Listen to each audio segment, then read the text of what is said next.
सत साहिब बंदी छोड़ सतगुरु रामपाल जी भगवान की जय हो। परमपिता परमात्मा सारी सृष्टि के रचनहार, कुल मालिक, असंख्य ब्रह्मांडों के स्वामी, जगत गुरु, तीनों लोकों में प्रवेश करके सबका भरण पोषण करने वाले संत शिरोमणि सतगुरु रामपाल जी परमेश्वर जी के चरण कमल में हम सभी सत्सेवक भाई बहनों का कोटि कोटि दंडवत प्रणाम। और लाइव वीडियो देख रहे आप सभी भाई बहनों को सत साहिब। आज एक बार फिर से परमपिता परमेश्वर सतगुरु रामपाल जी भगवान के शुभ आशीर्वाद और सत प्रेरणा से, उनकी मेहर से पूना के महाराष्ट्र में आज दिनांक 23 जुलाई 2022 को सात संगति का ये दूसरा दिन है। एक बार फिर से परमात्मा ने पूना में दया बख्शी है। सभी भाई बहन मिलके परमेश्वर की सात संगति में बैठे हुए हैं, ज्ञान चर्चा के लिए बैठे हुए हैं। विशेष मेहर सतगुरु रामपाल जी भगवान की। पुण्यात्माओं, ये सात संगतियाँ जो परमेश्वर ने हमें दी है, ये हमारे को भक्ति मार्ग पे विश्वासी बनने के लिए दी है, ताकि हम किसी भी ऐरे गहरे व्यक्ति की बातों में आके, किसी भी ऐसे व्यक्ति के बहकावे में आके जो या तो हमारे परमपिता परमेश्वर जी से, उनके इस मार्ग से, या हम भाई बहनों से राग द्वेष ईर्ष्या रखता है, या जो आत्मा जो है काल प्रेरित है। तो परमेश्वर हमारे को इतना दृढ़ विश्वासी बनाना चाहते हैं कि अगर ब्रह्मा विष्णु महेश भी आध्यात्मिक ज्ञान चर्चा के लिए अगर तुम्हारे सामने आ जाए तो भी तुम मार ना खाओ और उनको उल्टा मुंह की खा के जानी पड़े।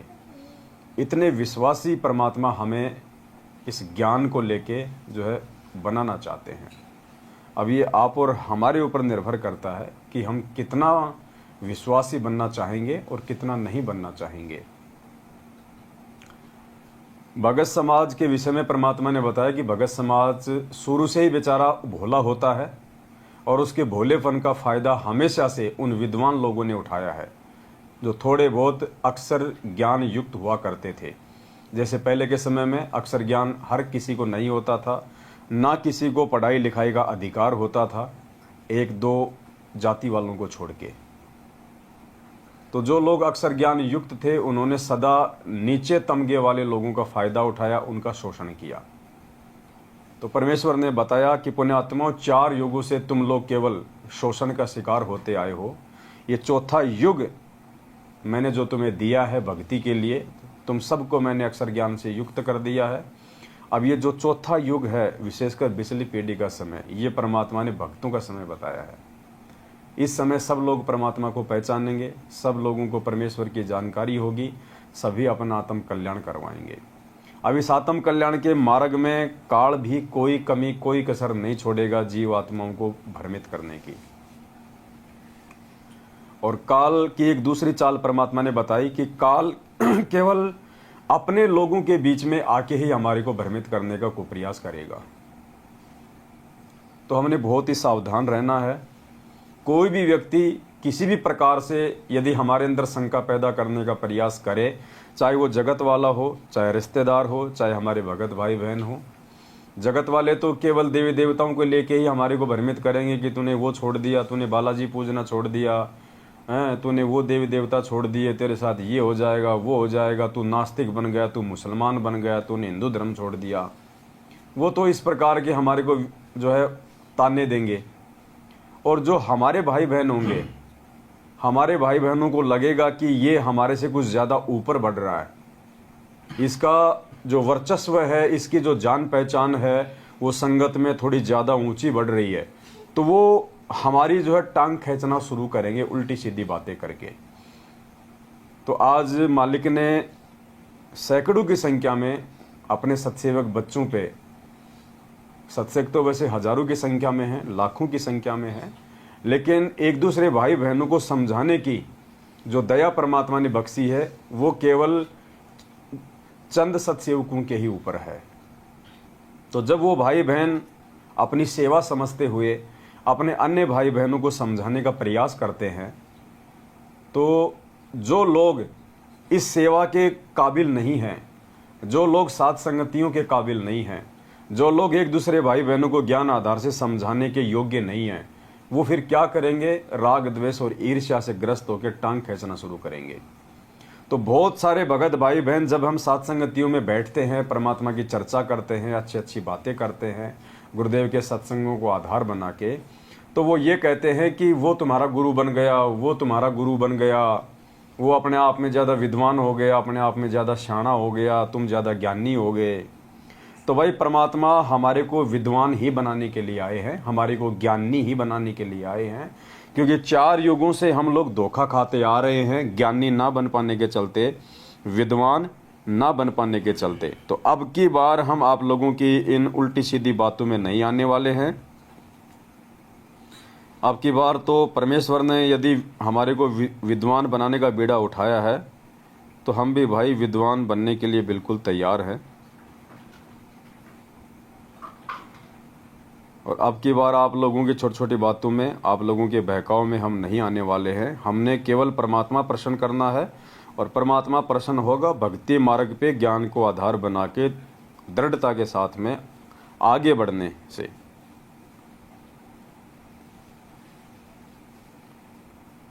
कुछ एक परमात्मा के सत्संग हैं जो हम साथ में लेके चलेंगे।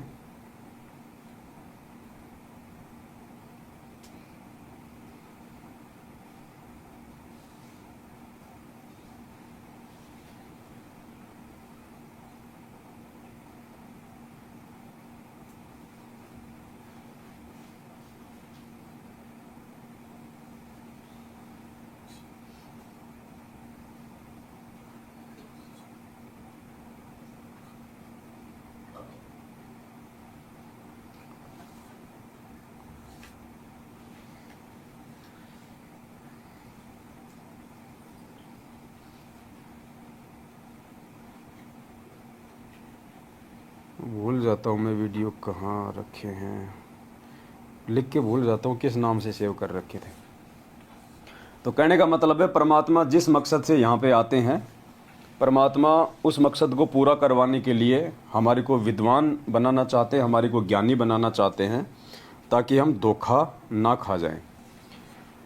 और दूसरी बात, पुण्यात्माओं, परमात्मा ने अपने सत्संगों में कहा है कि जब बेटा युवा हो जाता है, जवान हो जाता है, तो हर बाप की एक ये इच्छा होती है, उसकी एक उम्मीद होती है कि वो बेटा बड़ा होके बाप के काम में उसका सहयोग करे। जैसे कोई किसान है तो वो चाहता है कि बेटा जब जवान हो, बड़ा हो, तो उसकी खेती बाड़ी के काम में उसका सहयोग करे। किसी को कोई व्यापार है, कोई बिजनेस है, तो वो यही चाहता है कि मेरा बेटा बड़ा होके मेरे काम धंधे में मेरा हाथ बटाए। अब हम सब के जो पिता हैं आत्मा के, सतगुरु रामपाल जी भगवान, वो यहाँ पे भक्ति रूपी खेती करने के लिए आए हैं, और वो चाहते हैं कि मेरे बच्चे मेरे इस आध्यात्मिक कर्म में वो मेरा सहयोग करें। और पुण्यात्माओं, आज उसी दिशा में परमात्मा अपने सत्सेवक बच्चों को आगे बढ़ा रहे हैं। हम सत्सेवकों ने इस बात को समझ लिया है, हमने जान लिया है, पहचान लिया है कि हमारे जीवन का मकसद क्या है, हमारा भविष्य किस चीज़ में है, हमारा हित किस चीज़ में है, हमारा हानि या हमारा फ़ायदा कौन सी चीज़ में है। तो उसी दिशा में हम परमेश्वर के ज्ञान को आधार बना के आगे बढ़ रहे हैं। टांग खींचने वाले टांग खींचते रहेंगे, लेकिन हमने परमेश्वर के वचनों को आधार बना के ही आगे बढ़ना है। तो परमेश्वर जो चाहते हैं अपने बच्चों से, सत्सेवकों से, उसी दिशा में हम आगे बढ़ रहे हैं। तो सुनिए परमपिता परमेश्वर जी के मुख कमल से। जिस काम को भगवान करना है और वो हमें दे दिया। अब जिस कार्य को बाप करता था और वो बच्चों से कहे कि बेटा अब तुम भी सहयोग दो, तो उन बच्चों का कर्तव्य बनता अपने पिता के उस काम में सिर धड़की बाजी ला कर सहयोग दें। तो अब आपने भी ये कोशिश करनी चाहिए, दास का सहयोग दें। तो पुण्यात्माओं, हमारे परमपिता परमेश्वर का सहयोग हम किस चीज़ में दे सकते हैं? परमात्मा ने यहाँ के कोई पत्थरों की कोई खान का ठेका तो ले नहीं रखा जो हम वहाँ पे पत्थर फोड़ने में उनकी मदद करेंगे। परमात्मा ने कोई जियो के टावर लगाने का ठेका तो ले नहीं रखा जो हम मतलब फिटिंग का काम करेंगे। परमात्मा ने यहाँ पे जीव आत्माओं को काल भगवान के जाल से बाहर निकालने के लिए ज्ञान प्रचार का ठेका ले रखा है। एक दूसरे भाई बहनों को दृढ़ता प्रदान करने का ठेका ले रखा है, आत्माओं को काल भगवान की सूक्ष्म चाल से परिचित करवाने का ठेका ले रखा है, लोगों को भक्ति मार्ग से दृढ़ता के साथ में जोड़ने का ठेका ले रखा है। तो आज हम सभी सत्सेवक भाई बहन उसी दिशा में आगे बढ़ रहे हैं, परमेश्वर के आशीर्वाद से, परमेश्वर के वचनों के अनुसार। एक दूसरे सत्संग में परमात्मा ने और बहुत अच्छी बात बताई है, हम सभी भाई बहन ध्यान से इस सत्संग को सुने। परमात्मा ने कहा कि जब सतगुरु यहाँ पे आता है तो वो भगत को ज्ञान दे दे के उसको अपने जैसा उसको बना लेता है। जो ज्ञान परमात्मा देते हैं आगे चल के उसका भगत भी वही ज्ञान प्रचार करता है, वही बातें भगत समाज के सामने रखता है। और दूसरी बात, परमात्मा के काम में सहयोग करना इसलिए भी आवश्यक है क्योंकि कल को हमारा कोई भी भाई बहन इस ज्ञान को ग्रहण ना करके यदि वो अपना शरीर छोड़ देता है और यदि वो धर्मराज के दरबार में जाता है तो फिर वहाँ पे लेखा जोखा होता है। तो कल को वो जीव सतगुरु को दोषी ना ठहरा दे, वहाँ पे परमात्मा को दोषी ना ठहरा दे कि मेरे को किसी ने बताया नहीं, मेरे को समय रहते किसी ने समझाया नहीं। तो परमात्मा जब इस पृथ्वी पे आते हैं तो परमेश्वर मानव शरीरधारी किसी भी जीव आत्मा को ऐसा नहीं छोड़ते कि उस तक ये ज्ञान ना पहुँचा हो। यानी धर्मराज के दरबार में जाके कोई भी जीव ये कहने का अधिकारी नहीं होता है कि मेरे को मालूम नहीं था या मेरे को किसी ने बताया नहीं था। तो आज जितने भी सत्सेवक भाई बहन हैं ये इसी प्रयास में निरंतर आगे बढ़ रहे हैं कि कल को सतगुरुदेव जी के आने के बाद या उनके आने से पहले यदि किसी का शरीर छूट गया तो वो कल को ये ना कह दे वहाँ जाके कि मेरे को तो किसी ने सच्चाई बताई नहीं थी कि कौन सही था कौन गलत था, कौन परमात्मा के ज्ञान आधार से चल रहे थे और कौन ज्ञान के विरुद्ध चल रहे थे। तो परमात्मा वहाँ पे दोषी नहीं बनना चाहता है, इसलिए भी परमात्मा ने आप और हमारी सेवा संगत को समझाने की लगा रखी है। सुनिए परमात्मा का सत्संग ध्यान से, और फिर बोलने वाले पुण्यात्माओं बोलते रहेंगे, उनका काम है, क्योंकि काल भगवान के जो एजेंट होते हैं उनका एक ही काम होता है कि जो भक्ति करने वाली आत्मा होती है उनके विश्वास को डामाडोल किया जाए, उनके आत्मविश्वास को तोड़ा जाए, उनको कमज़ोर किया जाए। तो हमने उनकी ऐसी बातों में बिल्कुल भी नहीं आना है। परमात्मा ने हमारे लिए क्या आदेश दे रखे हैं, परमात्मा ने हमें क्या आध्यात्मिक मार्ग पे आगे बढ़ने की शिक्षा दे रखी है, हमने केवल उन चीज़ों को ध्यान में रखना है। बाकी तो ये काल भगवान का लोक है, वो हर प्रकार से कोशिश करेगा जीव आत्माओं को मानसिक रूप से कमज़ोर करने की। तो देखिए गुरुजी हमें क्या कह रहे हैं सत्संग में, और उसी दिशा में हम लोग निरंतर आगे बढ़ते जा रहे हैं। न जाने भृंग को ऐसे गुरु कर ले आप समान। पुण्यात्माओं जैसे दास आपको रह रह कर ये ज्ञान, गीता और वेदों के श्लोक मंत्र, परमात्मा की महिमा की शब्द साखियाँ आपको बार बार सुना रहा है। कुछ दिनों में आप में भी यही प्रेरणा हो जाएगी। कहते हैं जैसे एक भृंगी कीड़ा होता है, बम्बीरी आपने देखी हो गया, भी भी भी भी भी भी करती रहती है। वो क्या करती है, कहीं से कीड़ा उठा लाती है, उस कीट को उठा करके रख लेती है, एक मिट्टी उसके चारों तरफ लगा देती है, उस सुराख रख लेती है, उस सुराख के ऊपर बैठ के वह भी भी भी भी करती रहती है और उस कीट को अपने जैसे स्वभाव वाला बना लेती है। फिर वो कीट भी भृंग बन करके ऐसे भी करता रहता है। तो ये जो ज्ञान है गुरु जी के विषय बता रहे हैं कि सतगुरु जो होगा आपको इस प्रकार ज्ञान देगा और आप जी को ऐसा ज्ञान भर देगा, आप भी फिर अपने बहन भाइयों को मित्रों को ऐसे भी करना शुरू कर दोगे। ये स्वाभाविक है, क्योंकि इस मार्ग पर आने के बाद अपने मोक्ष की चिंता समाप्त हो जाती है। फिर हमें चिंता बनती है कि देख मेरा मित्र है, मेरी सहेली, भाई है, बहन है, कोई रिश्तेदार है, तो वहाँ दौड़ते हैं, वहाँ काल विद्यमान होता है और 100 बार समझाते हैं, पुण्यात्मा मान जाते हैं, जिनके अभी संस्कार कमजोर हैं वो आनाकानी करते रहते हैं। तो हमारा कर्तव्य है कि इस संदेश को जन जन तक पहुँचाएं ताकि कल को हम दोषी ना बन जाएं, क्योंकि हमें ज्ञान हो गया। और फिर वो जिनके पास ये संदेश पहुंच रहा है, जैसे दास ने पुस्तक बनाई है, प्रवचन किए हैं, CD बनाई है, और जन जन तक आप जी भी संदेश भेज रहे हो, किसी को बता रहे हो, समझा रहे हो, फिर वो प्राणी नहीं मानता है तो भगवान दोषी नहीं रहा, वो जाएगा यहां से मृत्यु के उपरांत इस धर्मराज के दरबार में, न्यायाधीश के पास खड़ा हो। वहां जाकर इसको पता लग जाता है कि मेरे से बहुत भयंकर गलती बन गई, मैंने भक्ति नहीं की और सारा जीवन ये संसारिक क्रियाओं में खो दिया है। और वहां वचनबद्ध होकर आया था, भगवान अब के मनुष्य जीवन दे दो, मैं बहुत भक्ति करूंगा, अपने पेट के लिए धंधा भी करूंगा लेकिन आपको नहीं भूलूंगा। और सबसे पहले वही गलती की, धंधा याद रह गया पर भगवान भूल गया। तो परमात्मा कहते हैं कि यदि हमें जानकारी हो गई है सत्य असत्य की, ज्ञान अज्ञान की, भले और बुरे की, और उसके बाद यदि हम अपने अन्य भाई बहनों को नहीं समझाते हैं तो फिर हम परमात्मा के दोषी हो जाएंगे।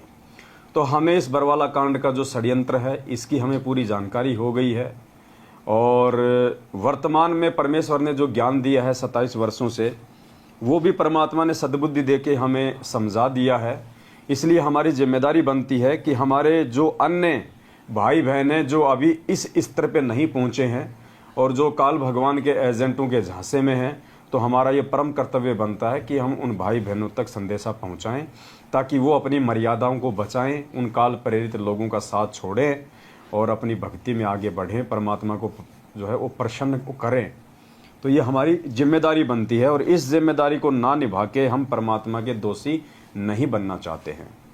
तो ये छोटी छोटी बातें थी जो आम तौर पे भाई बहन नहीं समझ पाते हैं, तो उनका थोड़ा सा भ्रम निवारण करना भी ये ज़रूरी होता है, ताकि हम आपस में बैठ के इस प्रकार से जो परमात्मा की चर्चा कर रहे हैं तो अपने मन में कोई शंका पैदा ना करे कि भाई वो तुम्हारा गुरु बन गया, वो तुम्हारा लीडर है, वो तुम्हारा नेता है।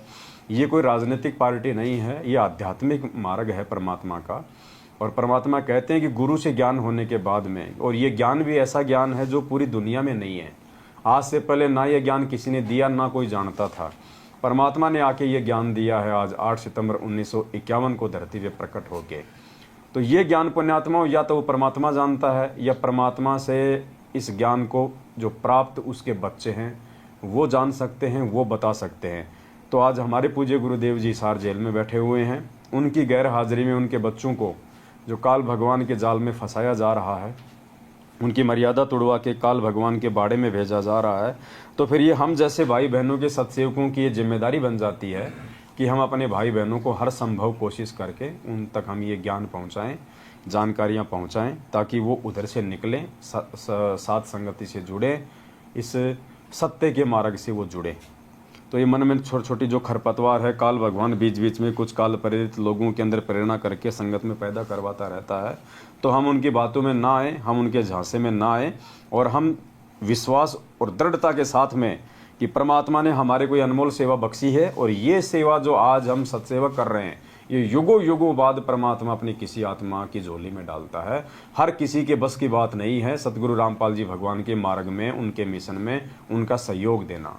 ये केवल कुछ बिरले आत्मा होती हैं जिन पे परमात्मा ये रजा बख्शता है, क्योंकि हर व्यक्ति, हर भगत इन सेवाओं के काबिल नहीं होता।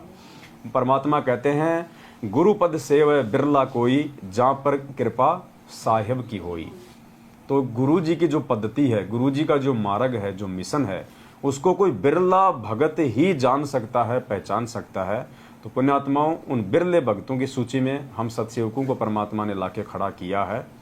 तो हमने इन छोटी छोटी बातों पे ध्यान नहीं देना है, हमने अपने मिशन को नहीं भूलना है, हमने निरंतर आगे बढ़ना है। और वैसे भी जिस आदमी को पहाड़ पे चढ़ना होता है वो फिर चूहे और बिच्छुओं के काटने की टेंशन नहीं करता है। चूहे और बिच्छू तो आएंगे उसके मार्ग में उसको रोकने के लिए, लेकिन वो चूहे और बिच्छुओं की चिंता नहीं करता है।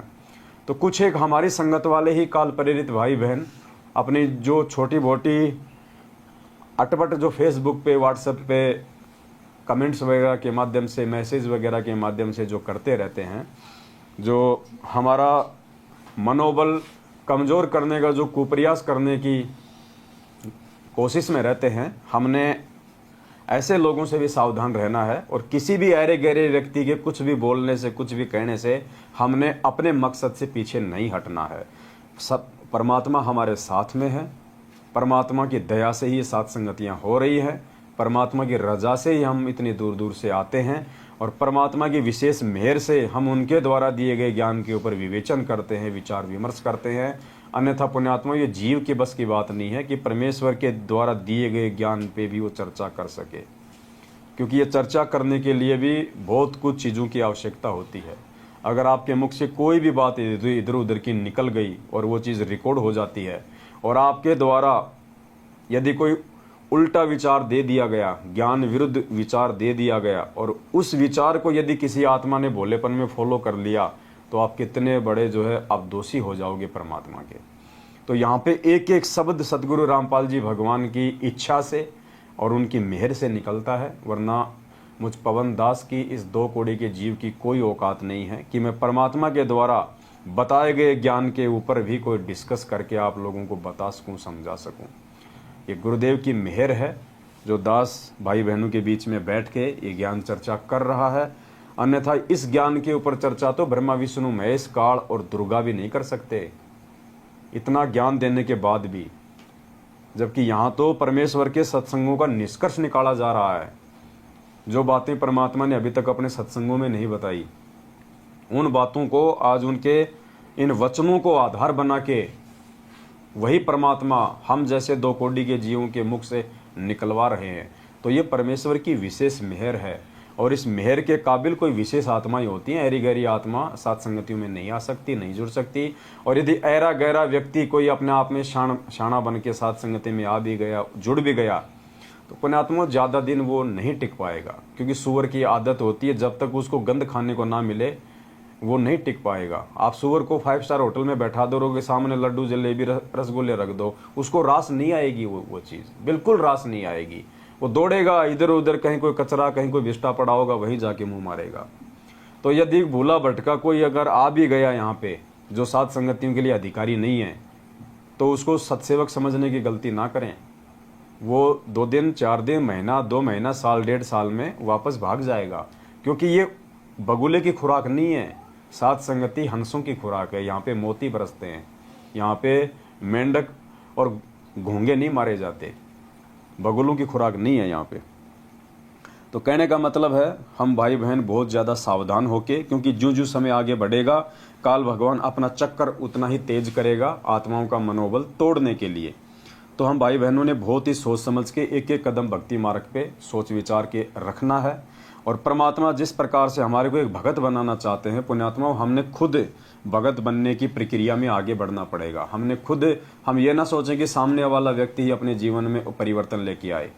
हमने खुद भी अपने जीवन में परिवर्तन लेके आना पड़ेगा। एक भगत के परमात्मा ने क्या लक्षण बताए, कितनी आधीनी, कितनी विनम्रता, कितना एक दूसरे को सुनना और किस प्रकार से सोच समझ के इस मार्ग पे आगे चलना, उस प्रकार से हमने चलना पड़ेगा। अगर हम ऐसे ही आते रहे, मालिक को भोग लगाते रहे, ज्ञान चर्चा होती रही और यदि हमने अपने जीवन में उन चीज़ों को नहीं ढाला, नहीं उतारा, तो कोई फायदा नहीं, उल्टा हम परमात्मा के ही दोषी बन जाएंगे। तो कहने का मतलब है हमने ये नहीं देखना कि वो सतलोक जाएगा कि नहीं जाएगा, वो भगत बनेगा कि नहीं बनेगा, वो भाड़ में जाए। हमें उन चीज़ों से कोई लेना देना नहीं। हमने सबसे पहले अपने आत्म कल्याण की टेंशन होनी चाहिए कि मुझे भगत बनना है, मुझे परमात्मा की मेहर के काबिल बनना है, मुझे अपना आत्म कल्याण करवाना है। तो सबसे पहले हम परमेश्वर की मेहर के काबिल बने। परमात्मा हमारे को जिस कैटेगरी का भगत बनाना चाहते हैं उस कैटेगरी में हम अपने आप को ढालें, उनके वचनों के अनुसार हम परमात्मा को ये भक्ति करके मर्यादा में रह के परमेश्वर को हम प्रसन्न करें। तो लगातार दया हो रही है परमात्मा की। आज 23 जुलाई 2022 को एक बार फिर से महाराष्ट्र के पूना में सात संगति की मेहर हुई है। और जैसा कि परमात्मा ने हमारे को ये अनमोल पुस्तक दे रखी है, मुक्ति बोध, और इसमें इतनी कथाएं हैं, इतने सारे टॉपिक हैं कि हम रोज़ सात संगति इस पुस्तक को आधार बना के कर सकते हैं। और ऐसे ऐसी बातें इसमें हैं जिनको यदि हम अपने जीवन में ढाल लें तो पुण्यात्मा हमारे को भगत बनने में देरी नहीं लगेगी। तो परमात्मा की दया है, आज हम इस पवित्र पुस्तक मुक्ति बोध से पेज नंबर 77 लेते हैं और इसमें एक कथा है, सुदामा जी की कथा। सुदामा जी की आज इस कथा को हम लेके चलेंगे और हम परमपिता परमेश्वर से सद्बुद्धि की भीख मांगते हैं कि हे परमपिता परमात्मा, आपने इस कथा के अंदर जो सार, जो रहस्य छुपा रखा है और इस कथा के माध्यम से आप अपने बच्चों को जो समझाना चाहते हैं, हमारे लिए जो चीज़ इसमें उपयोगी है, परमेश्वर आप हमें उस चीज़ को समझने की दया बख्शें, मेहर बख्शें, और परमात्मा उन क्रियाओं को हम अपने जीवन में लागू कर सकें, इतनी हमारे को हिम्मत भी दें। तो आज सतगुरु रामपाल जी भगवान के आशीर्वाद से, उनकी मेहर से, हम उन्हीं के द्वारा रचित पुस्तक मुक्ति बोध के पेज नंबर 77 से भगत सुदामा जी की कथा को आधार बना के, और हम अपने जीवन में इस कथा को कितना ढाल सकते हैं, हमारे लिए ये कथा कितनी उपयोगी है, इस बात को हम लेके चलेंगे। तो देखिए पुण्यात्माओं, ये जो कथा है, इस कथा में परमात्मा ने भगत और भगवान के बीच में जो मर्यादा होती है, जो रिश्ते होते हैं, जो प्यार और प्रेम होता है, वो परमात्मा ने समझाने का पूरा प्रयास किया है। तो हमने बहुत ही सावधानी से एक एक शब्द को सुनना है, और फिर हमने ये निष्कर्ष निकालना है, जब श्री विष्णु के अवतार श्री कृष्ण जी और सुदामा जी, जो ना ही तो श्री कृष्ण जी जो है वो कोई तत्वदर्शी संत थे, ना उनको कोई परमात्मा की जानकारी थी, ना कोई ज्ञान था, ना उनके पास में जन्म और मृत्यु का कोई समाधान था, और उनके जो परम भगत थे सुदामा जी, ना कोई सुदामा जी को ज्ञान था, ना सुदामा जी के पास में कोई मोक्ष मंत्र थे। लेकिन इतना सब कुछ ना होने के बावजूद भी जो चीज़ें हमारे पास में है, क्योंकि हमारे को पूर्ण परमात्मा सतगुरुदेव जी के रूप में उपलब्ध हैं, परमात्मा ने हमारे को पूर्ण ज्ञान दे दिया है, पूर्ण मोक्ष मंत्र दे दिए हैं, सतलोक जाने की पूरी विधि बता दी है। उसके बाद हमें क्या, हमारे पास में अगर कोई चीज़ की कमी रहेगी तो सिर्फ भगतपणे की कमी रहेगी। तो जो भगतपणा सुदामा जी में था, अगर वो भगतपणा, वो भगत के लक्षण, वो अधीनता, वो प्रेम, वो सूझबूझ, यदि सतगुरु रामपाल जी भगवान के शरण में रहते रहते हम ले आए अपने जीवन में, तो पुण्यात्माओं गारंटेड हमारा मोक्ष है, कोई रोक नहीं सकता। इसीलिए परमात्मा ने ये अनमोल ग्रंथ और ये कथाएं हमारे को दी हैं, ताकि हम इनसे निष्कर्ष निकालें और उन महात्माओं के जीवन को आधार बना के हम उनके जैसा बनने का हम प्रयास करें। तो जो मौका मोक्ष प्राप्त करने का सुदामा जी के पास में नहीं था, इतने अच्छे साधक होने के बावजूद, पुण्यात्माओं आज वो मौका परमात्मा ने आप और हमें दे दिया है। तो हमने इस कथा से यही निष्कर्ष निकालना है कि भगत होता कैसा है। पेज नंबर 77 मुक्ति बोध।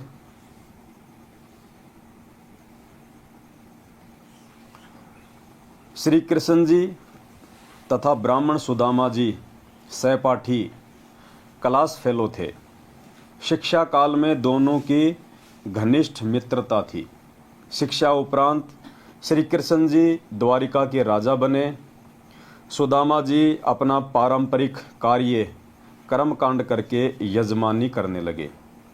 वे वास्तव में ब्राह्मण थे, ग्रंथों के ज्ञान के अनुसार अपने जीवन को चलाते थे, परंतु ऋषियों को ही ग्रंथों के गूढ़ रहस्य का ज्ञान नहीं था। इस कारण से साधना, शास्त्र विधि त्याग कर मनमाना आचरण जो गुरुजनों ने बताया हुआ था वही किया करते थे, जिससे वर्तमान में कोई लाभ नहीं हो रहा था। यानी सुदामा जी को परमात्मा ने बताया कि बहुत अच्छी आत्मा थी, शास्त्रों के अनुसार वो भक्ति भी किया करता था, जैसा उसके गुरुजी ने शास्त्रों को समझा और उनको बताया, सारे नियम भी निभाता था, भगत वाले लक्षण भी थे। लेकिन वो जो साधना थी, क्योंकि वो नकली गुरु थे, उनको वास्तविक साधना का मालूम ही नहीं था, इसलिए उन्होंने सुदामा जी को जो साधना बताई, सुदामा जी ने अपने गुरुजनों के द्वारा बताई गई साधना को उत्तम साधना मान के भाई उसने उसको फॉलो भी किया। उसके बावजूद भी उनको कोई लाभ नहीं हुआ, क्योंकि वो मनमाना आचरण था, वो शास्त्र विधि अनुसार साधना नहीं थी, वो गीता जी के अध्याय नंबर 16 श्लोक नंबर 23 के अनुसार मनमाना आचरण था, जिससे कोई लाभ उनको नहीं होना था। इस कारण से साधना, शास्त्र विधि त्याग कर मनमाना आचरण जो गुरुजनों ने बताया हुआ था वही करते थे, जिससे वर्तमान में कोई लाभ नहीं हो रहा था। श्री सुदामा जी किसी यजमान को भ्रमित करके रुपये या अन्य पदार्थ नहीं लेते थे। पुण्यात्माओं, उस समय की बात है, ये 5,500 साल पहले की बात। सुदामा जी को ज्ञान भी था, पंडित भी थे, लेकिन फिर भी वो अपने किसी भी यजमान को उल्टी सीधी बातें बता के या उल्टे सीधे कर्मकांड करवा के लोगों को भ्रमित करके अपना पेट पालन नहीं करते थे। और आज देखिए, इस परमेश्वर की शरण में आने के बाद हमारे जो बड़े भाई हैं सतलोक आश्रम मैनेजमेंट हरियाणा वाले, उनको अच्छे और बुरे कर्मों का ज्ञान होने के बावजूद भी, शास्त्र विधि अनुसार भक्ति मिलने के बाद भी, कौन से कर्म करने से भक्ति बनेगी, कौन से कुकर्म करने से हमारा जीवन बर्बाद होगा, इतना सब कुछ पता होने के बाद भी, गुरुदेव के द्वारा इतना ज्ञान दिए जाने के बाद भी, आज वे लोग गुरुजी की पीठ पीछे उन्हीं के आदेशों की आड़ में ये लोग पाठ प्रकाश करने के अधिकारी नहीं हैं। पाठ प्रकाश के विषय में परमात्मा ने एक सत्संग में बताया कि ये गरीबदास जी महाराज जी के जो वाणियां हैं ना, इनको पढ़ने वाला भी उतना ही महापुरुष चाहिए। इन वाणियों को पढ़ने वाला भी उतना ही महापुरुष चाहिए, वरना उसके बिना ये वाणियां काम नहीं करेंगी। लेकिन आज उसी परमात्मा की आड़ में और गरीबदास जी महाराज जी की वाणियों का पाठ कर करके और किस प्रकार से भगत समाज को भ्रमित किया जा रहा है चंद पैसों के लिए। जो पाठ सतलोक आश्रम बरवाला में गुरुजी के रहते सहते मात्र 7,000 रुपये का था, आज वो पाठ इन्होंने 21,000 रुपये 15,000 रुपये का कर दिया। बताइए, 7,000 रुपये का पाठ इन्होंने 15,000 का कर दिया, जबकि घी का भी वही रेट है, मिश्री का भी वही रेट है, खोपरे का भी वही रेट है। उसके बावजूद भी इन्होंने 2 गुना ज्यादा पाठ प्रकाश का रेट कर दिया। इतना तो भारत सरकार डीजल पेट्रोल भी नहीं बढ़ाती जितना इन्होंने पाठ प्रकाश की राशि बढ़ाई है।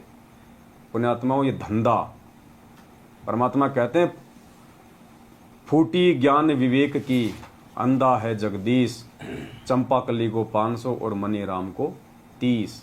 इन्होंने अपने धार्मिक धंधे के लिए ये भी नहीं देखा कि हम क्या कर रहे हैं और आगे चल के हमारे द्वारा किए गए इन कर्मों का क्या परिणाम निकलेगा। जो ज्योति हवन सतलोक आश्रम बरवाड़ा में 500 रुपए का होता था, वो ज्योति हवन आज इन्होंने 2100 रुपए का कर दिया। पुण्यात्माओं, टोटली परमात्मा के विधान के विपरीत, और ना ये ज्योति हवन करने के अधिकारी हैं, ना ये पाठ प्रकाश करने के अधिकारी हैं। परमात्मा जी क्या कह रहे हैं अपने सत्संग में, ध्यान से सुनिएगा। गरीबदास जी की वाणी, और गरीबदास जी की वाणी अब दास पढ़ा रहा है, क्योंकि इसको पढ़ने वाला भी उतना ही पवित्र चाहिए जितना महापुरुष हो परमात्मा ने जिनको ज्ञान दिया था। तो जो इस दास के मुख से जो सुनोगे उसका असर न्यारा होगा, और इन्हीं सत्संग में कोई और करेगा भगत तो उससे लाभ नहीं होगा वो, क्योंकि अधिकारी के बिना यह काम करे को नहीं। और तो गरीबदास जी महाराज जी की वाणियों का जो पाठ है, जब तक उसको कोई अधिकारी नहीं करेगा तब तक वो भगत समाज के ऊपर असर करेगी नहीं। उस पाठ प्रकाश का लाभ उन भक्तों को मिलेगा ही नहीं। अब परमात्मा ये नहीं कह रहे कि गरीबदास जी की कोई भी वाणी है और उसको कोई भी पढ़ेगा तो लाभ नहीं होगा, नहीं। ऐसे तो हम जो नित्य नियम करते हैं, असुर निकंदन रमैणी करते हैं, संध्या आरती करते हैं, उनमें 70% वाणियाँ गरीबदास जी महाराज जी की है, जो परमात्मा ने हमारे को रोज करने का आदेश दिया हुआ है। तो परमेश्वर इस प्रकार से वाणियों को पढ़ने के लिए यहाँ पे नहीं बोल रहे। यहाँ पे परमात्मा बात कर रहे हैं पाठ प्रकाश की, पाठ प्रकाश की बात कर रहे हैं यहाँ पे, जो 3 दिन का होता है, जो इन फर्जी आश्रमों में दिल्ली, मुंडका, भिवानी, रोहतक, इंदौर, जहाँ भी इन्होंने फर्जी आश्रम खोल रखे हैं, मनमुखी रूप से ये लोग जो पाठ प्रकाश करते हैं 15-15 हजार रुपये लेके। इन वाणियों के विषय में परमात्मा कहते हैं कि इन वाणियों को बोलने वाला, ये पाठ प्रकाश करने वाला भी उस गरीबदास जी महाराज जी के जितना ही पाक और पवित्र महापुरुष चाहिए। तो बताइए, क्या ये लोग अधिकारी हैं ये पाठ प्रकाश करने का? आश्रमों पे तो माता बहनों के नंबर ले लेकर इनकी रिकॉर्डिंग आती रहती है आए दिन। इनके आश्रमों में जाओ आप, भिवानी आश्रम में, वहाँ पे जो महेंद्र है, महेंद्र भगोड़ा, गुरुजी का छोटा भाई, उसने अपने समधी को, अपने बेटे के ससुर को उसने भिवानी आश्रम संभाला रखा है, धर्मपाल को। अब वो धर्मपाल की क्या सोच है, बहनों ने बताया कि एक बार हमारे में से कुछ बहनों को, कुछ वहाँ पे नेपाल की बहन थी जो मुंडका आश्रम में सेवा करती हैं, और कुछ यहाँ की अपने हरियाणा की, तो उन बहनों को मुंडका आश्रम से भिवानी आश्रम में भेज दिया गया। और वहाँ जाने के बाद में वो धर्मपाल क्या बोलता है, क्योंकि वहाँ पे तो सब काल प्रेरित है, तो 2-4 वहाँ पे ऐसे ही वो लड़के रहते हैं, तो उन लड़कों को कहा कि भाई इनमें से छांट लो, तुम्हारे को जो भी अच्छी लगे, सेटिंग मैं करवा दूंगा। वो बहनें बता रही हैं आज हमारे को फ़ोन पे, रिकॉर्डिंग है दास के पास में, लेकिन बहन ने हमारे को मना किया कि भगत जी अभी रिकॉर्डिंग कहीं डालनी नहीं है। अब बताओ पुण्यात्माओं, ये लोग जब आश्रमों के संचालकों का ये हाल है, उनकी ऐसी घटिया सोच है, तो बताओ उन आश्रमों में जब गरीबदास जी महाराज जी की वाणियों का पाठ किया जाएगा तो भगत समाज को क्या लाभ मिलेगा। और पाठ करवाते करवाते भी भक्तों की दुर्गति हो रही है, अकाल मौतें हो रही हैं। बताइए परमात्मा कहाँ है भाई, कहाँ असर हो रहा है इन वाणियों का, इस पाठ प्रकाश का। ये राजनीति करने वाले लोग पाठ प्रकाश करेंगे तो ये पाठ प्रकाश लाभ देगा। ये राजस्थान के गैंगस्टर आनंदपाल सिंह जैसों की सीबीआई जांच का समर्थन करने वाले, उनको पात्रों को भक्तों के दान का 5-5 लाख रुपया चंदे के रूप में देने वाले गरीबदास जी महाराज जी की वाणियों का पाठ करेंगे, वो पाठ प्रकाश आपको लाभ देगा। तो पुण्यात्माओं जागो, ये समय बार बार नहीं आएगा। परमात्मा हर प्रकार से हमारे को समझाना चाहते हैं। हमने 27 साल से भगवान की बातों को तवज्जो नहीं दी, महत्व नहीं दिया, लेकिन आज इन सात संगतियों के माध्यम से पुण्यात्माओं इन चीज़ों को समझो। परमात्मा का एग्रीमेंट है काल भगवान के साथ में, वरना मालिक तो इतना समर्थ है, 1 सेकंड नहीं लगे उसको सबकी गुद्दी पकड़ के सीधे रास्ते पे ले आए, पूरी दुनिया को चुटकी बजाती। लेकिन वो परमात्मा ने नहीं करना है। अगर वही करना होता तो परमात्मा को इस गंदे लोक में आके 27 साल से दुख क्यों भोगने पड़ते। वो तो सतलोक में बैठा बैठा ही पूरी दुनिया को सद्बुद्धि दे देता, इस मार्ग पर लगा देता। जो परमात्मा सतलोक में बैठा बैठा 21 ब्रह्मांड को विमान की तरह यहाँ भेज सकता है सभी जीवात्माओं सहित, क्या वो परमात्मा सतलोक में बैठा बैठा सभी जीवात्माओं को वापस नहीं ले सकता सतलोक। लेकिन परमात्मा की भी कुछ मर्यादा है, कुछ नियम है, कुछ एग्रीमेंट है काल भगवान के साथ। और काल भगवान ने यही कहा था कि परमात्मा आप नीचे जाओगे, जीवों को अपना ज्ञान दोगे, लेकिन परमात्मा एक मेरे ऊपर मेहर कर देना, जो आपके द्वारा दिए गए ज्ञान को आधार बना के और आपको परमात्मा मान के भक्ति करे, आपकी मर्यादाओं में रहे, उसी आत्मा को यहाँ से लेके जाना, बाकी को मेरे हवाले कर देना। तो परमात्मा ने कहा कि तथास्तु, बाकी मेरे किसी काम की भी नहीं है। जो मेरे द्वारा इतने समझाए जाने के बाद भी अगर उल्टे ही कामों में लिप्त रहेंगे तो वो सतलोक जाने के काबिल नहीं है, वहाँ के लायक नहीं है। ऐसी आत्माएं तेरे अंडर में ही रहेंगी। तो यहाँ पे सुदामा जी के विषय में परमात्मा कह रहे हैं कि सुदामा जी किसी भी जीवात्मा को, किसी भी अपने यजमान को उल्टा सीधा ज्ञान या पूजा पाठ करवा के भ्रमित नहीं करते थे। जो भ्रमणा आज पिछले 7 वर्षों से सतलोक आश्रम मैनेजमेंट हरियाणा ने फैला रखी है। श्री सुदामा जी किसी यजमान को भ्रमित करके रुपये या अन्य पदार्थ नहीं लेते थे। और हमारे लिए भी ये शिक्षा है।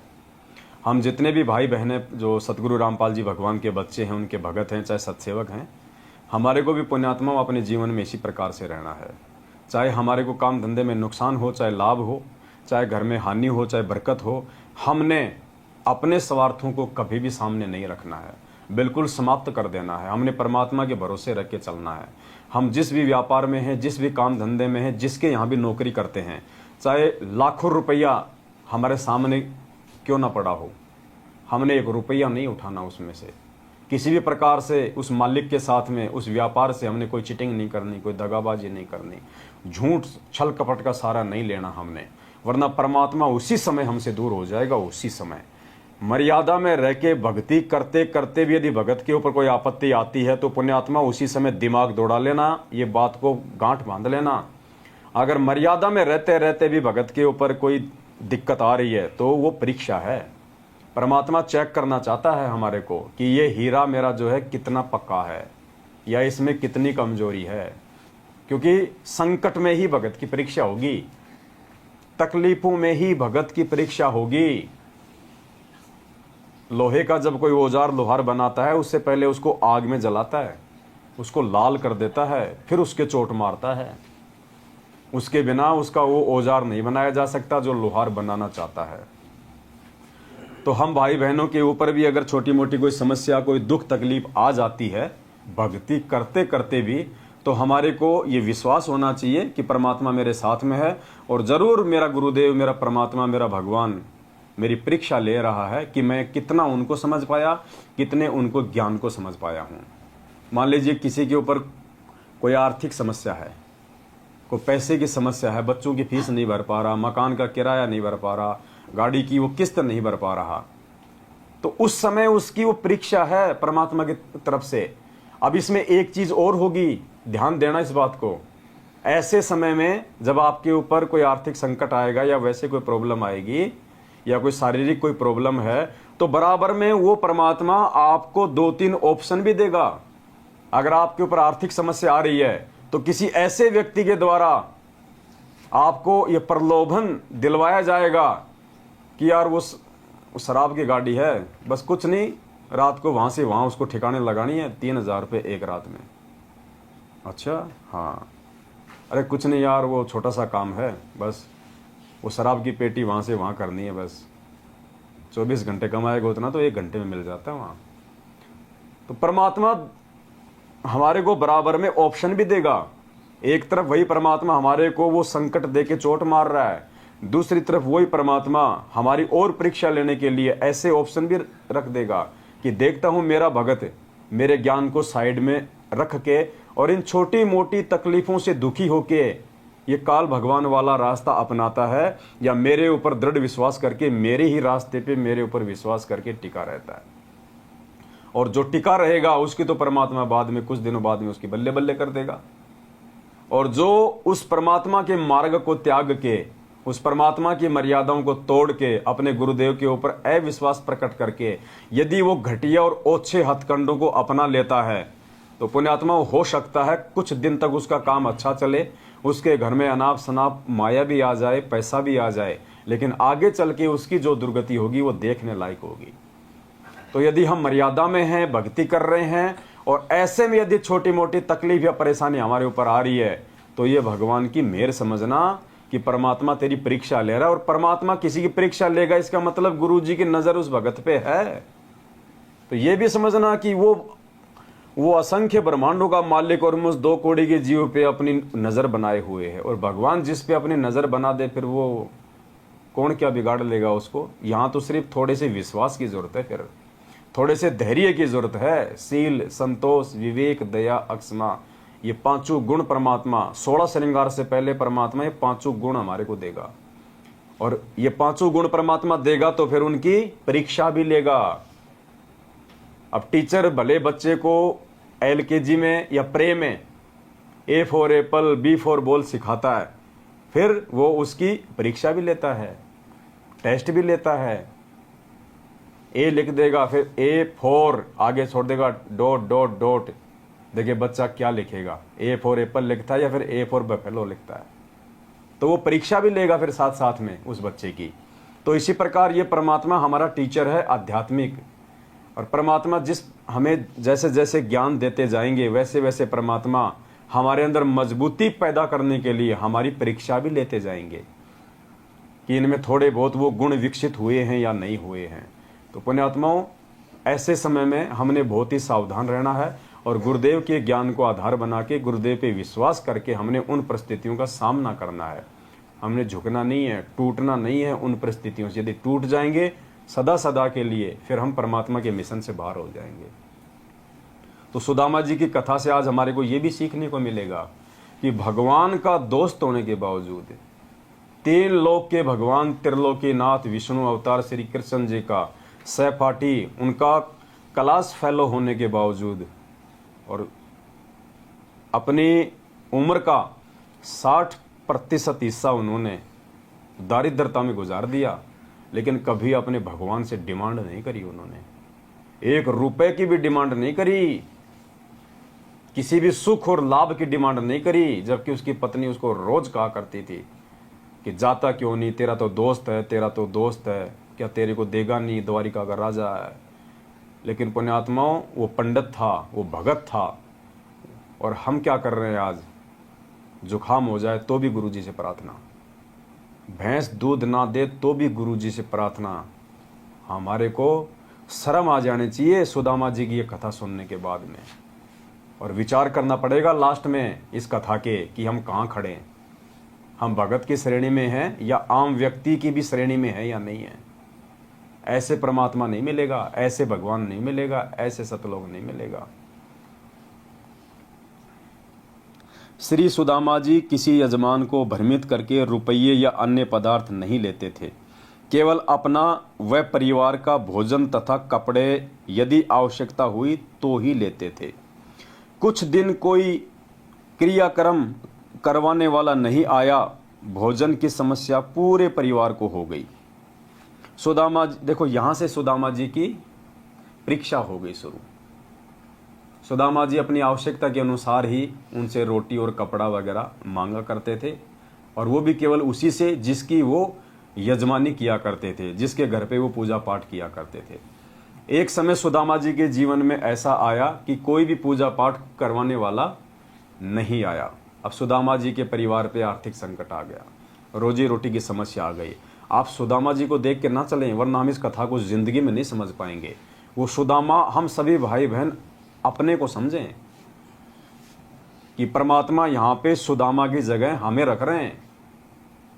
मैं पवनदास अपने आप को समझूं सुदामा, आप अपने आप को समझिए, तब ये कथा समझ में आएगी हमारे कि भक्ति के बाद में भगत पे वो दुख आएंगे, जानबूझ के देगा परमात्मा अपने भगत की एग्जाम के लिए। कुछ दिन कोई क्रियाक्रम करवाने वाला नहीं आया, भोजन की समस्या पूरे परिवार को हो गई। सुदामा जी की पत्नी ने कहा कि आपके 4 पुत्र छोटे छोटे हैं, भूख से बेहाल हैं।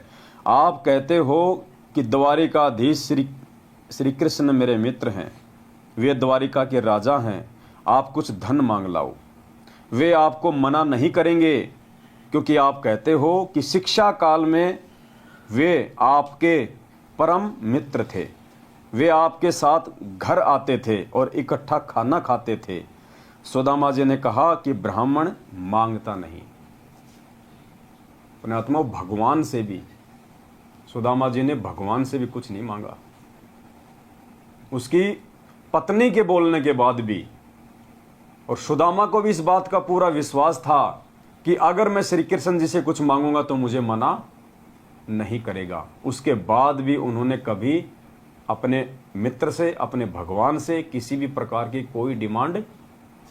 और गुरुजी क्या कहते हैं बार बार अपने सत्संगों में, और हम क्या रोज संध्या आरती करते हैं कि हम क्या बोलते हैं, अंतर्यामी एक तुम आत्म के आधार, और जो तुम छोड़ो हाथ तो मोय कौन उतारे। हम अंतर्यामी भी कहते हैं गुरुजी को। अब अंतर्यामी है और मानते हैं यदि हम हृदय से, तो क्या अंतर्यामी को पता नहीं कि मेरा बच्चा किस समस्या से जूझ रहा है, मेरे बच्चे पे क्या संकट आने वाला है, कब उसको किस चीज की जरूरत पड़ेगी? क्या अंतर्यामी को पता नहीं? क्या दुनिया का कोई भी बाप अपने बच्चे को अभाव में, तकलीफों में देख सकता है? क्या आप मान लीजिए आप कोई धनी पिता है और आपके बच्चे ने यदि कोई साइकिल की डिमांड कर दी अपने पड़ोस के बच्चे को देख के, तो क्या आप उसको साइकिल नहीं लाके दोगे? लाके दोगे आप। जहां तक आपकी हैसियत है, आप सक्षम हैं। कोई भी बाप अपने बच्चे को दुखी नहीं देख सकता। अब ये तो दुनिया का सबसे धनी बाप है, ये तो समर्थ परमात्मा है, जिसने 21 ब्रह्मांड के स्वामी ज्योति निरंजन को भीख में 21 ब्रह्मांड दे रखे हैं। ये हमें क्या नहीं दे सकता? क्या इस अंतर्यामी को मालूम नहीं है? सब पता है। अपने प्रत्येक शिष्य और शिष्या के जीवन का इनको भली भांति पता है। मालिक कहते हैं चीटी पायल बाजे पैर, साहिब सुनता है सब लहर। ये वो अंतर्यामी परमात्मा है जो चीटी के पैर की यदि पायल भी बना दी जाए, परमात्मा कहते हैं पहली बात तो चीटी के पैर की पायल बनना नामुमकिन है, और अगर वो बन गई तो बिल्कुल नॉइजलेस होगी, उसका शोर नहीं हो सकता। कहते हैं ये परमात्मा तो अगर चीटी के पैर में पायल बना के पहना दी जाए तो उसकी आवाज को भी सुनता है। उसको कहते हैं अंतर्यामी। ये हमें शिक्षा दे रहे हैं परमात्मा कि तुम्हारे को कितना विश्वास करने की आवश्यकता है मेरे ऊपर, तब जाके तुम भक्ति मार्ग पे आगे टिकोगे।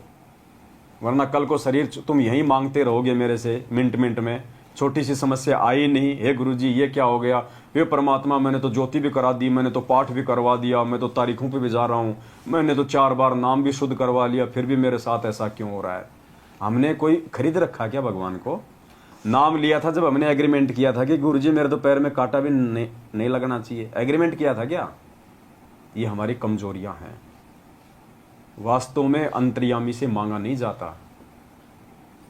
एक पंजाबी भाई ने कोई भजन बना रखा था जिसमें उसने कहा था कि सब किछ जानदा किस आगे कीजे अरदास। सब किछ जानदा, वो परमात्मा सब कुछ जानता है, तुम किसके आगे अरदास कर रहे हो। और अंतर्यामी के आगे अरदास करने का या अंतर्यामी से प्रार्थना लगाने का मतलब है हम अपने भगवान की बेइज्जती कर रहे हैं, हम अपने गुरु की बेइज्जती कर रहे हैं। अंतर्यामी से हम मांग रहे हैं, अंतर्यामी को हम बता रहे हैं, जानी जान को हम बता रहे हैं हमारी हर तकलीफ, हमारे ये जन्म तो छोड़िए, जन्म जन्मांतरों की समस्याओं से, तकलीफों से, कर्म और कुकर्म से जो परमात्मा अच्छी तरह से वाकिफ है, उस परमात्मा को हम अपनी समस्या बता रहे हैं। ये हम अपने परमात्मा पे अविश्वास प्रकट कर रहे हैं, हम अपने गुरुजी की आंखों के सामने बेइज्जती कर रहे हैं, हम अपने आप को मूर्खता के रूप में उनके सामने पेश कर रहे हैं अंतर्यामी को ये बता के। प्रधानमंत्री को कोई आदमी कहे कि प्रधानमंत्री के क्या क्या लक्षण होते हैं, क्या क्या उसके कार्य होते हैं, क्या क्या उसके अधिकार होते हैं, तो वो प्रश्न होगा कि आपसे कि मुझे शिक्षा दे रहा है भिखारी होके कि प्रधानमंत्री को क्या करना चाहिए, क्या नहीं करना चाहिए। वे आपके साथ घर आते थे और इकट्ठा खाना खाते थे। सुदामा जी ने कहा कि ब्राह्मण मांगता नहीं, अपने कार्य कर्म कांड करके दक्षिणा ले सकता है। क्या कहा सुदामा जी ने कि ब्राह्मण का धर्म मांगना नहीं होता। ब्राह्मण का धर्म है कि जो उसने शिक्षा और दीक्षा प्राप्त की है उस आधार से अपनी पूजा पाठ करके अपने यजमान से विधिवत वो कुछ ले सकता है। पुण्यात्माओं, कितनी बड़ी शिक्षा है यहाँ पे। तो भगत का लक्षण भगवान से मांगना नहीं है, भगत का जो कर्म है वो भगवान से मांगना नहीं है। भगत का कर्म है कि भगवान ने हमें जो दीक्षा और जो शिक्षा दी है, जो भक्ति दी है, जो मंत्र जो आरती दी है, उनको नियम में रह के विधिवत तरीके से पूर्ण करके फिर भगवान उसके प्रतिफल में हमें जो देगा उसको हम ग्रहण करें। और जब हम मर्यादा में रहेंगे, भक्ति करेंगे, तो परमात्मा कौन सी कमी छोड़ेगा। फिर परमात्मा कौन सी कमी छोड़ेगा। मांगने की आवश्यकता नहीं पड़ेगी यदि हम सही तरीके से भक्ति मार्ग पे चल रहे हैं, तो आवश्यकता नहीं पड़ेगी भगत को भगवान से मांगने की। आगे से आगे देगा परमात्मा, रूंगे में देगा। यहाँ के सुख तो परमात्मा ने रूंगे में बताए ना। मालिक कहते हैं ना कि किसान होता है, गेहूं की फसल पैदा करता है, वो केवल अपने खाने के लिए, अपने परिवार के लिए, जीवन रक्षा के लिए, लेकिन पशुओं का चारा तो ऑटोमेटिक हो जाता है। उसने पशुओं के चारे के लिए गेहूं नहीं बोए थे, लेकिन उसका वो बाई प्रोडक्ट है, वो रूंगा है, वो तो देगा ही देगा। तो भक्ति तो हम आत्म कल्याण के लिए कर रहे हैं, जन्म मरण से छुटकारे के लिए कर रहे हैं। और यहाँ की जो सुख सुविधाएं हैं, जो भौतिक सुख सुविधा है, वो तो परमात्मा रूंगे में देगा यदि वास्तव में हमने सही बीज बो रखा है तो, और मर्यादा में रह के यदि हम उसकी देखभाल कर रहे हैं तो। और बीज बो दिया और उसकी कोई मर्यादा की नहीं, उसकी कोई रखवाली की नहीं, तो वो तो आवारा पशु खाएंगे, ना तो बीज बनेगा ना उसका कोई चारा बनेगा। तो सतगुरु से भक्ति लेके यदि हमने मर्यादा नहीं रखी, पांचों यज्ञ विधिवत नहीं किए, ज्ञान को आधार नहीं बनाया, तो भाई ना तो रूंगा मिलेगा और ना वो जन्म मरण का वो पीछा हमारा कोई वो छूटेगा। तो सुदामा जी ने क्या कहा, इसलिए सुदामा जी ने कहा कि ब्राह्मण मांगता नहीं, अपने कार्य कर्म कांड करके दक्षिणा ले सकता है। श्री कृष्ण मेरे यजमान भी नहीं है, कृष्ण तो मेरा यजमान भी नहीं है जो मैं उससे मांग सकूं या मैं उसकी पूजा पाठ कर सकूं, इसलिए मेरा सिर नीचा हो जाएगा। यदि मित्रता समाप्त करनी हो तो मित्र से कहो कुछ दो। ये गलती सुदामा ब्राह्मण नहीं कर सकता, भूखा मर सकता है। ये शिक्षा है उन भाई बहनों के लिए जो बात बात पे आश्रम के नंबरों पे प्रार्थना लगवा देते हैं। पुण्यात्मा बहुत बड़ा धोखा खा रहे हो, बहुत बड़ा धोखा। इस परमात्मा से मांग के, जो बिना मांगे देता है, उस भगवान से मांग के कितना बड़ा धोखा खा रहे हैं हम। ये काल इसी प्रकार से हमारी मर्यादा तोड़वा रहा है। और तुम मांगते किससे हो तुम असल में, तुम्हें यह भी नहीं पता। तुम भगवान से भी नहीं मांगते। तुमने तो बीच में वो दलाल खड़े कर रखे हैं, एजेंट खड़े कर रखे हैं। तुम तो उन दलालों से मांग रहे हो। आत्मा का परमात्मा से संबंध है, बीच में कोई एजेंट नहीं होता। तुम्हारी प्रार्थना भगवान के पास भी नहीं जाती, बीच में खा जाते हैं काल एजेंट और कह देते हैं गुरु जी का आदेश आ गया, ज्योति करवा दो, गुरु जी का आदेश आ गया, पाठ प्रकाश करवा दो। यानी तुम्हारी मूर्खता का फायदा उठाया जा रहा है। मांगना अगर भगवान से भी प्रार्थना करनी है तो उनके सामने होती है, डायरेक्ट होती है। और अगर आत्मिक रूप से प्रार्थना करनी है तो अपने घर पे बैठ के करो, अपनी अंतरात्मा से, तब वो परमात्मा आपकी प्रार्थना को स्वीकार करता है। तुम ना तो अपनी अंतरात्मा से उनको अंतर्यामी मानते, ना उनको भगवान मानते, और बीच में जो ये दलाल बैठे हैं सतलोक आश्रम मैनेजमेंट हरियाणा वाले, काल भगवान के एजेंट, तुम्हें खाने के लिए, तुम्हारी भक्ति को खाने के लिए, इनके माध्यम से तुम भगवान के पास में प्रार्थना पहुंचवा रहे हो, जिनके कुकर्म पिछले 7 वर्षों के तुम्हारी आंखों के सामने हैं। तो एजेंट भी करो तो कोई ढंग के करो, बीच में कोई दलाल भी करो तो कोई ईमानदार करो, जो अपनी दलाली तक ही सीमित रहे। ये तो पूरा का पूरा माल खा रहे हैं। श्री कृष्ण मेरे यजमान भी नहीं है, इसलिए मेरा सिर नीचा हो जाएगा। यदि मित्रता समाप्त करनी हो तो मित्र से कहो कुछ दो। यह गलती सुदामा ब्राह्मण नहीं कर सकता, भूखा मर सकता है। शास्त्रों में लिखा है कि जिसने पूर्व जन्म में दान धर्म नहीं किया वह अगले जन्म में निर्धन रहता है। परमात्मा ने भी हमें यही बताया आज आके कि जिसने पिछले जन्म में कोई दान धर्म कोई पुण्य नहीं किया, जब परमात्मा की शरण में थे, तो ठीक है, हमने भक्ति तो की, तो भक्ति के प्रतिफल में परमात्मा ने फिर से हमें अपने शरण में ले लिया। लेकिन हमने दान धर्म नहीं किया, जिसके प्रतिफल में आज हमारे ऊपर ये आर्थिक संकट है, धन का अभाव है। और वो धन का अभाव पूरा करने का जो तरीका भी हमें परमात्मा ने बताया कि आज वर्तमान में सतगुरु की शरण में रह के उनके आदेश अनुसार यदि तू कुछ दान धर्म करेगा, ज्योति पाठ वगैरह यदि अपने सतगुरु से आज्ञा लेके करवाएगा, तो परमात्मा उसके प्रतिफल में तुम्हें उसी जन्म में भी धन देगा। जैसे परमात्मा ने उसी जन्म में द्रौपदी से 9 इंच का साड़ी का टुकड़ा लेके उसी जन्म में परमात्मा ने उसका चीर बढ़ाया था। तो वर्तमान में भी यदि हमारे को भौतिक सुख सुविधा चाहिए, धन चाहिए अपने घर परिवार के गुजारे के लिए, उसका जो तरीका है वो भी परमात्मा ने यही बताया कि अपने सतगुरु को दान धर्म कर विधिवत रूप से। मैंने पूर्व जन्म में कोई दान नहीं किया होगा, इसलिए मैं निर्धन हूं, मुझे धन नहीं मिल सकता। पत्नी ने 4 पुत्रों को उसके सामने खड़ा कर दिया, जो एक रोटी को एक दूसरे से छीनने की कोशिश कर रहे थे, जो मिश्राणी ने छुपा रखी थी, जो रात को बासी बची थी। बताओ, इतनी दारिद्रता, पुण्यात्मा, ये विचार करने की बात है। इतनी दारिद्रता, रात को 1 रोटी बची और 4 बेटे थे। सुदामा की पत्नी ने उस रोटी को छुपा के रख दिया, जो बासी रोटी थी, 1 दिन पुरानी। सुबह बच्चों के हाथ लग गई तो चारों बच्चे आपस में 1 रोटी के लिए छीना झपटी कर रहे हैं। इतनी दारिद्रता उस परिवार में थी। जब बच्चे 1 रोटी के लिए छीना झपटी कर रहे हैं तो पुण्यात्माओं, सुदामा की पत्नी सुदामा तो क्या खाते होंगे? क्योंकि हर बाप चाहता है, हर माँ चाहती है कि पहले उसके बच्चे का पेट भरे। इतनी दारिद्रता, ये कथा परमात्मा ने ऐसे नहीं लिखी। सुदामा जैसे लाखों भगत हो गए, दुनिया में आए गए, परमात्मा ने अपने हाथ काले नहीं किए लिख लिख के। कुछ विशेष आत्माओं का जो प्रकरण होता है वही परमात्मा अपने सदग्रंथों में अपने हाथ से लिखते हैं। और परमात्मा ने जो सुदामा जी की कथा अपने हाथ से लिखी है तो कोई सामान्य कथा नहीं है, इसमें गहरे रहस्य हैं। यानी परमात्मा यह समझाना चाहते हैं कि नालायकों, विचार करो। आज यदि तुम्हारा जीवन में भक्ति करते करते सुदामा के जितने यदि दुख तकलीफ संकट आ जाए, इतनी दारिद्रता आ जाए, तो जिस प्रकार से सुदामा उस भक्ति पे टिका रहा विश्वास करके, क्या तुम टिकने के काबिल हो? अगर तुम टिकने के काबिल हो तो तुम परमात्मा के सतलोक में जाने के काबिल हो।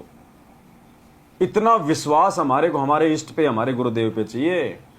परमात्मा कहते, नाम सहित बेवतन भला, जो दर दर मांगे भीखा, और क्या हुआ छत्र की छाया चालाई और राजपाट दिल्ली का।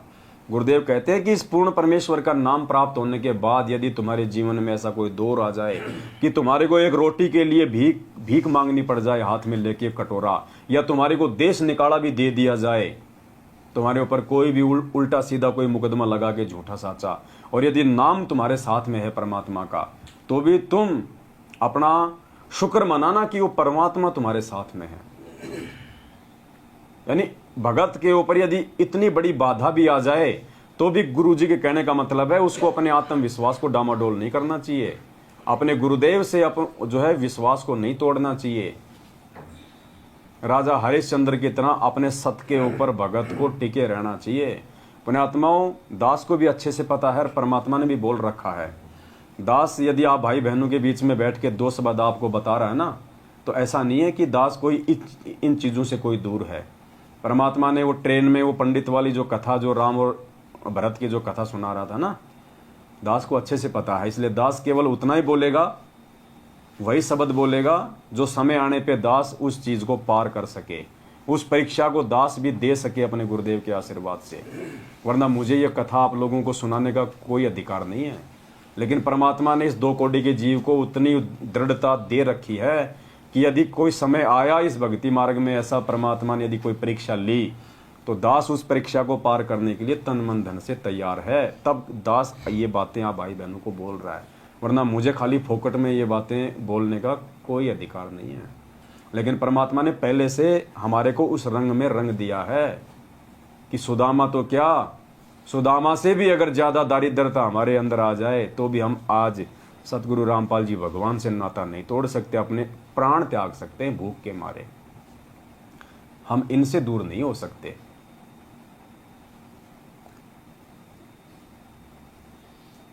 पत्नी ने चारों पुत्रों को उसके सामने खड़ा कर दिया जो एक रोटी के लिए एक दूसरे से छीनने की कोशिश कर रहे थे, जो मिश्राणी जी ने छुपा रखी थी, जो रात को बासी बची हुई थी। ये सोचा था कि एक का भी पेट नहीं भरेगा, कौन से बच्चे को दूं, क्योंकि माँ बाप की तो सब में बराबर मोह ममता होती है। इसलिए उसने छुपा रखा था। वह एक लड़के के हाथ लग गई थी। उसने अन्य छीना झपटी कर रहे थे। मिश्राणी ने कहा कि आप इन बच्चों के लिए मांग के ले आओ। पर ठीक है, अगर आप अपने लिए नहीं मांगना चाहते तो कम से कम इन बच्चों की हालत देखो। ये तो नहीं देखा जाता हमारे से। इन बच्चों पे थोड़ा सा तरस खा के और कम से कम कुछ धन मांग के ले आओ श्री कृष्ण जी से। मतलब उस काल देखो, यहां भी वो भगत था, वो श्री कृष्ण जी की भगत नहीं थी। भगत को अनुपदेशी परिवार वालों के द्वारा भी इस प्रकार से तोड़ने का काल प्रयास करेगा। हमने नाम ले लिया, हमारी भक्तमती ने नाम नहीं लिया, मां ने नाम नहीं लिया, भाई ने नाम नहीं लिया। अब काल क्या करेगा, हमारे को भक्ति क्रियाओं से विचलित करवाने के लिए उन लोगों में प्रेरणा करेगा, क्योंकि वो अनुपदेशी हैं। काल उनके अंदर आके बैठ जाएगा और उनके माध्यम से हमारे को दुखी करेगा, हमारे को वो परेशान करेगा। जैसा कि सुदामा की पत्नी के अंदर वो काल प्रवेश करके सुदामा को अपने उस पांडित्य कर्म से नीचे गिराने की वो कोशिश करवा रहा था कि सुदामा अपने उस भक्ति विधान को छोड़ के और भगवान के आगे जाके हाथ फैला दे, अपने उस मित्र के आगे। पुण्यात्माओं, ये परिस्थितियां गुरुजी समझाना चाहते हैं कि जब तुम भी नाम ले लोगे और तुम भी भक्ति विधान से मेरे मार्ग पे चलोगे मर्यादाओं के साथ, तो तुम्हारे साथ भी ऐसा ही होगा। तुम्हें भी तोड़ने का प्रयास किया जाएगा और उन लोगों के द्वारा प्रयास किया जाएगा जिनके सामने बहुत ही कम लोग हिम्मत कर पाते हैं उनके बातों का जवाब देने की, उनके सामने भी टिके रहने की। क्योंकि पति पत्नी का रिश्ता ऐसा ही होता है।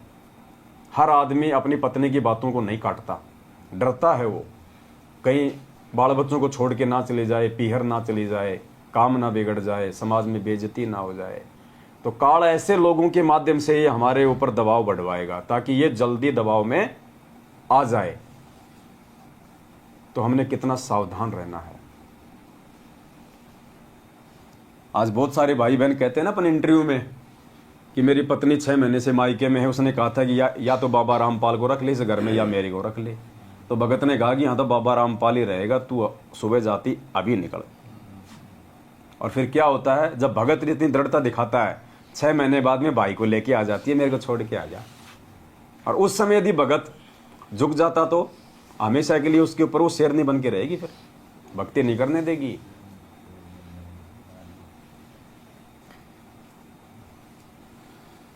मिश्राणी जी ने कहा कि आप इन बच्चों के लिए मांग लाओ। वह दृश्य देखकर सुदामा एकांत में जाकर परमात्मा से विनती करने लगा तथा आंखों में पानी भराया।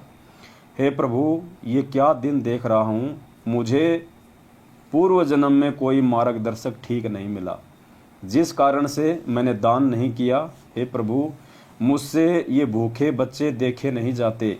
या तो मुझे मार दो या फिर इन चारों को अपने पास बुला लो। इतने में परमेश्वर कबीर जी, अब देखो पुण्यात्मा, भगत श्री कृष्ण का कौन आया फिर देखो सुदामा के लिए। इतने में परमेश्वर कबीर जी यानी सतगुरु रामपाल जी भगवान जी एक यजमान का रूप धारण करके आए और ढेर सारा सूखा सीधा आटा, चावल, दाल, खांड, घी, नमक, मिर्च, बच्चों के कपड़े देके चले गए। देखो ये परमात्मा कितना दयालु है।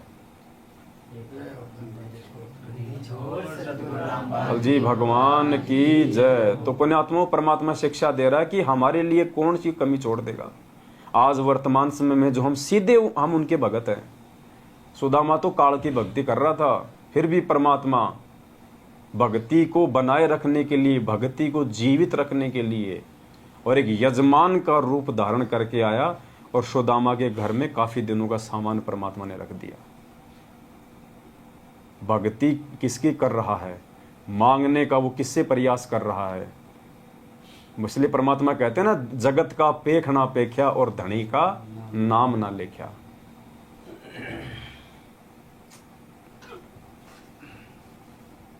इतने में परमेश्वर कबीर जी एक यजमान का रूप धारण करके आए और ढेर सारा सूखा सीधा आटा, चावल, दाल, खांड, घी, नमक, मिर्च, कपड़े देके चले गए। ब्राह्मणी ने तुरंत भोजन बनाया, बच्चों को परोसा। इतने में सुदामा जी आंसू पोंछकर रसोई की ओर गया तो बच्चे खाना खा रहे थे। यानी सुदामा अपने बच्चों की हालत देख के साइड में जाके वो रोने लग गया, क्योंकि और कोई चारा नहीं था उसके पास। उल्टे कर्म वो कर नहीं सकता था, झूठ पाखंड किसी के साथ वो कर नहीं सकता था। हम तो 2 मिनट में झूठ बोल दें आज। हम कहाँ है पुण्यात्मा। परमात्मा यही इस कथा के माध्यम से समझाना चाह रहे हैं। सुदामा उस समय यदि अपने मन में दोष ले आता, यदि कोई झूठ साच करके कहीं से कुछ लाता, परमात्मा नहीं आता सामान लेके, लेकिन मालिक ने देख ली उसकी दृढ़ता कि मर जाएगा लेकिन ये ओछे हथकंडे नहीं अपनाएगा। और भगवान कितना दयालु होता है। परमात्मा कहते हैं बाप से ज्यादा बच्चे माँ को 100 गुना ज्यादा प्यारे होते हैं, और माँ से भी हजारों गुना ज्यादा सतगुरु को अपना शिष्य प्यारा होता है। तो भगवान तुरंत आ गया वहां पे। इतने में सुदामा जी आंसू पोंछकर रसोई की ओर गया तो बच्चे खाना खा रहे थे। पूछने पर पता चला कि कोई भगत आया था, ये सामान दान कर गया। सुदामा जी ने पूछा कि क्या नाम बताया था। पत्नी ने कहा कि दामोदर नाम बताया था। सुदामा जी ने अपने दिमाग पर जोर दिया तो कोई भी दामोदर नाम का यजमान उनका नहीं था। उस नाम का कोई भी व्यक्ति नगरी में भी नहीं था। उस दिन के अतिरिक्त 3 दिन का राशन पूरे परिवार का था। पत्नी ने फिर आग्रह किया कि आप श्री कृष्ण जी से कुछ मांग कर ले आओ। तो सुदामा जी ने हाँ कर दी। एंड में सुदामा जी ने कहा कि ठीक है, परंतु मन में यही था कि जाकर आ जाऊंगा पर मांगूंगा नहीं। किसी मित्र या रिश्तेदारी में जाते समय उनके लिए घर से कुछ मिठाई बनवाकर ले जाने की परंपरा थी। उसके स्थान पर पत्नी ने 3 मुट्ठी यानी 250 ग्राम चावल भूनकर भगत की चद्दर के पल्ले से बांध दिए। सुदामा जी द्वारिका में तीसरे दिन शाम को पहुंचा। मैले कपड़े, टूटी जूती, एक भिखारी जैसे वेश में श्री कृष्ण जी के राजभवन के सामने द्वार पर जाकर खड़ा हो गया और द्वारपाल से अंदर जाने के लिए आज्ञा चाही। तो द्वारपाल ने परिचय पूछा, कौन हो, क्या नाम है, कहाँ से आए हो, क्या काम है। यह राजा का राजभवन है, आपको किससे मिलना है। सुदामा जी ने अपना परिचय दिया। फिर द्वारपाल ने कहा कि पहले हम महाराज जी से आज्ञा लेकर आएंगे, यदि आज्ञा हुई तो आपको अंदर उनसे मिलवाएंगे। द्वारपाल ने श्री कृष्ण जी को सब पता बताया तो श्री कृष्ण नंगे पैरों सिंहासन छोड़कर दौड़े दौड़े आए। यानी परमात्मा कह रहे हैं कि 3 लोक का भगवान भी अपने भक्तों से, जो उसकी विधिवत भक्ति करता है, उससे इतना प्रेम करता है। नंगे दौड़े भगवान वहां से, श्री कृष्ण जी त्रिलोकीनाथ भगवान विष्णु। पुण्यात्मा, ये परमात्मा कौन सी कमी छोड़ देगा हमारे लिए, लेकिन हमें विश्वास नहीं है। उस श्री कृष्ण जी के भक्तों के काम भी इन्हीं सतगुरु रामपाल जी भगवान ने सारे। और जब आज हम सीधे तौर पे उनकी शरण में हैं, और यदि सुदामा जितना हम विश्वास अपने अंदर अपने भगवान पे पैदा कर दें, तो ये भगवान नंगे पैर तो छोड़ो पुण्यात्मा, ये तो अगर खाना खा रहा हो तो उठ के दौड़ लेगा। द्वारपाल ने श्री कृष्ण जी को सब पता बताया तो श्री कृष्ण जी नंगे पैरों सिंहासन छोड़कर दौड़े दौड़े आए और मैले धूल भरे कपड़ों सहित सुदामा जी को गले से लगा लिया और सिंहासन पर बैठा दिया, अपने सिंहासन पर बैठा दिया परमात्मा ने।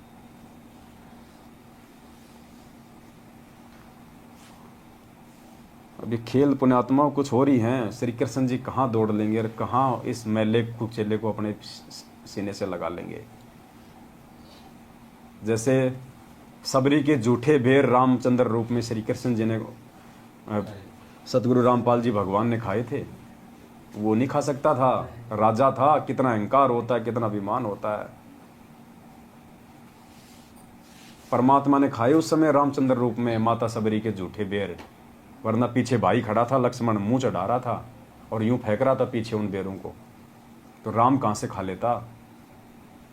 परमात्मा ने खाए, सतगुरु रामपाल जी भगवान ने, उस कबीर परमेश्वर ने। तो यहां भी वही परमात्मा सारा खेल खेल रहा था।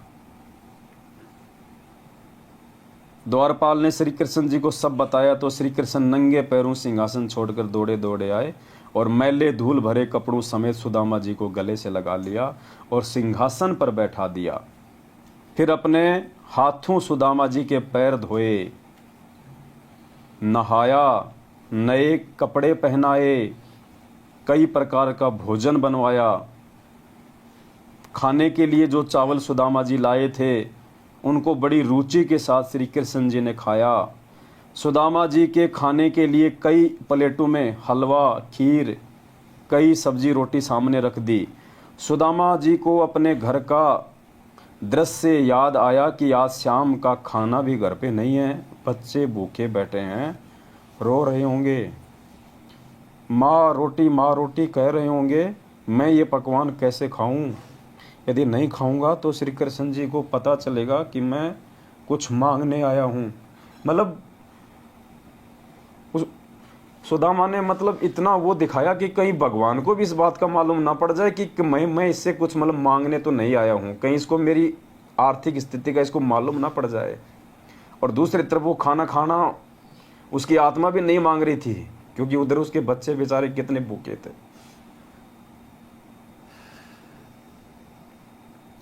इसलिए एक ग्रास रोटी लेकर धीरे धीरे खाने लगा, उंगलियों को बार बार मुख में चाटकर समय बिताने लगा।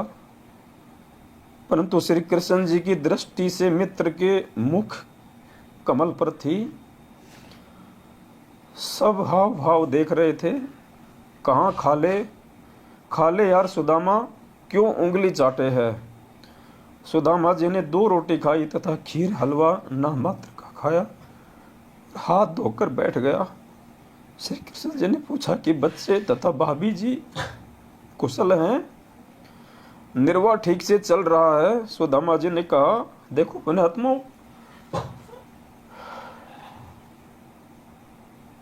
हम तो सुदामा के पैर के लायक भी नहीं है, उसके चरणों की धूल भी नहीं है, और बात करते हैं हम सतलोक जाने की। इतने दुख और तकलीफ में होने के बाद भी, और भगवान ने कहा कि सब ठीक ठाक तो है परिवार में। सुदामा क्या कह रहा है, तेरी दया से है भगवान हमको सुख सारा, किसी वस्तु की कमी नहीं, मेरा ठीक चल रहा है गुजारा। और हम पुण्यात्मा बात बात पे जुखाम हो जाती है तो भी अपने गुरुदेव को दुखी करने के लिए कि गुरुजी जुखाम हो गई, प्रार्थना लगवा देते हैं। थोड़ा बहुत कोई काम धंधा ठीक नहीं चलता तो हम रोने लग जाते हैं हम भगवान के आगे। हमें विश्वास नहीं है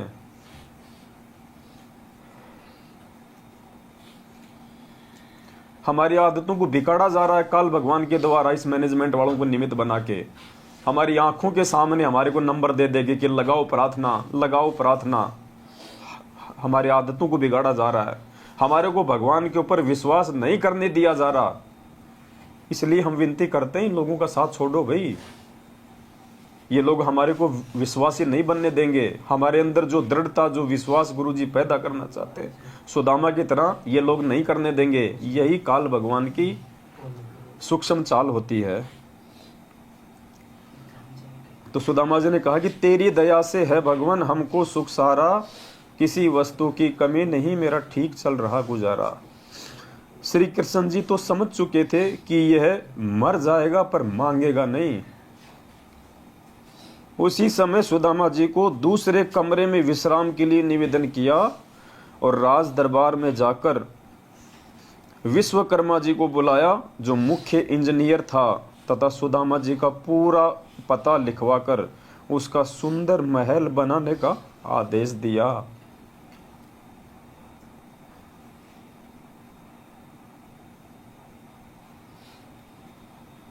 हमें जो गुरुजी देना चाहते हैं ना इस भक्ति के प्रतिफल में, हमें मांगना भी नहीं आता। परमात्मा पता नहीं हमें क्या देना चाहता है, और हम लोग छोटी छोटी चीजें मांग के उस परमात्मा की नजरों से हम नीचे गिर जाते हैं।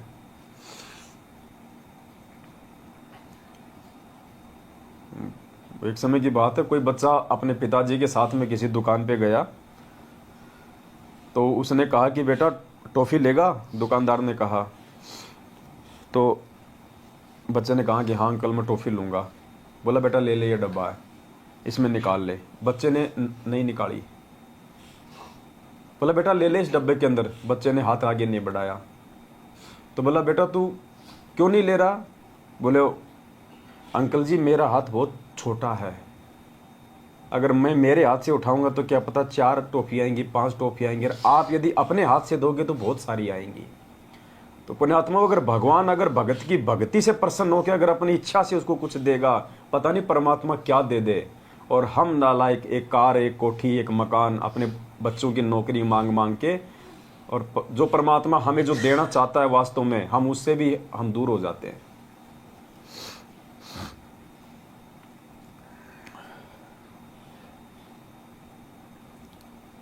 तो श्री कृष्ण जी ने विश्वकर्मा जी को बुलाया, जो मुख्य इंजीनियर था, तथा सुदामा जी का पूरा पता लिखवाकर उसका सुंदर महल बनाने का आदेश दिया, तथा कहा कि लाखों रुपए का धन ले जा, जो भगत के घर पर रख आना। ये कार्य 1 सप्ताह में होना चाहिए। विश्वकर्मा जी ने 6 दिन में कार्य संपूर्ण करके रिपोर्ट दे दी। सुदामा जी प्रतिदिन चलने के लिए कहते तो श्री कृष्ण जी विशेष विनय करके रोके रहे। 7वें दिन सुदामा वहां से चल पड़ा। नए बहुमूल्य वस्त्र पहने हुए थे, रास्ते में सोचता हुआ आ रहा था। अब देखना पुण्यात्मा भगत कहाँ पे मार खा जाता है, जहां सुदामा भी जो है मार खा गया। सुदामा ने उनको अंतर्यामी नहीं माना, उनको परमात्मा नहीं माना, घट घट का वासी नहीं माना। सुदामा भी कहाँ अपने मित्र के प्रति मन में दोष पैदा करके मार खा गया। ये बहुत ही इंपॉर्टेंट टॉपिक है। अगर भगवान अगर हमारे को राहत नहीं भी दे रहा है, हमारे जीवन में छोटा मोटा कोई संकट आ गए और गुरुजी यदि हमारे को राहत नहीं दे रहे, उन्हें आत्मा मन में दोष पैदा नहीं करना, मन में दोष पैदा नहीं करना कि भक्ति सही है या नहीं है, गुरुजी पता नहीं सही है या नहीं है। अब देखना सुदामा कहां मार खा गया।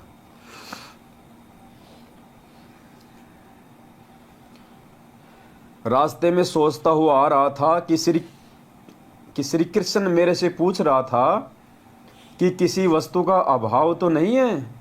क्या उसको दिखाई नहीं दे रहा था कि मेरा क्या हाल है?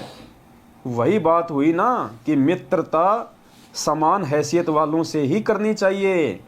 सुदामा के मन में ये दोष आ गया कि वहाँ बार बार मेरे से श्री कृष्ण पूछ रहा था कि घर पे तो सब ठीक है, भाभी तो ठीक है, बच्चे तो ठीक है, कोई चीज़ की कमी तो नहीं है ना।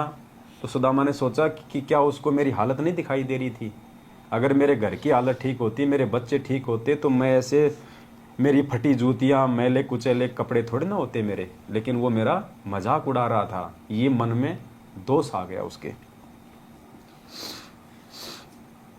7वें दिन सुदामा चल पड़ा, नए बहुमूल्य वस्त्र पहने हुए थे। रास्ते में सोचता हुआ आ रहा था कि श्री कृष्ण मेरे से पूछ रहा था कि किसी वस्तु का अभाव तो नहीं है। क्या उसको दिखाई नहीं दे रहा था कि मेरा क्या हाल है? वही बात हुई कि मित्रता समान हैसियत वालों से ही निभती है। इतनी देर में देखो, उधर तो भगवान के प्रति मन में दोष आया और इधर देखो फिर उसका रिजल्ट। हमें शिक्षा दे रहे हैं गुरुजी कि कैसी भी विकट परिस्थिति आ जाए, भगवान से विश्वास नहीं हटाना, मन को कमजोर मत करना, आत्मा को नीचे मत गिरने देना। ये परीक्षा का समय होता है। सुदामा ऐसा सोच ही रहा था, मन में दोष लेके आया।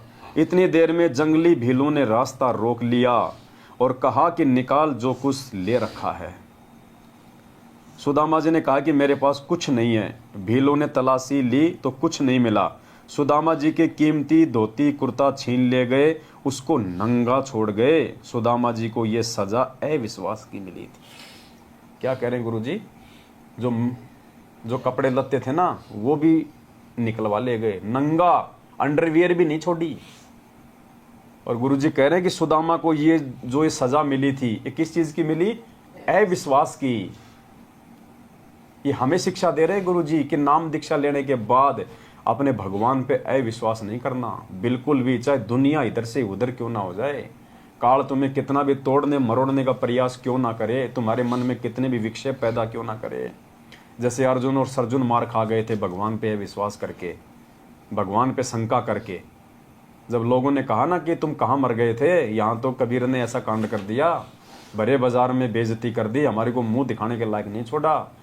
तो अर्जुन सर्जुन ने पहले तो हिम्मत दिखाई, बड़े नालायको तुम क्या बोल रहे हो, तुम्हारे मुंह में कीड़े पड़ जाने चाहिए, तुम गुरुजी के बारे में ऐसा बोल रहे हो। तो फिर लोगों ने कहा कि तेरे को विश्वास नहीं है क्या, उस वैश्या के घर पे जाके देख ले, वहीं मिलेंगे गुरुजी तेरे को, रोज जाते हैं। तो अर्जुन सर्जुन के मन में क्या आया पता है?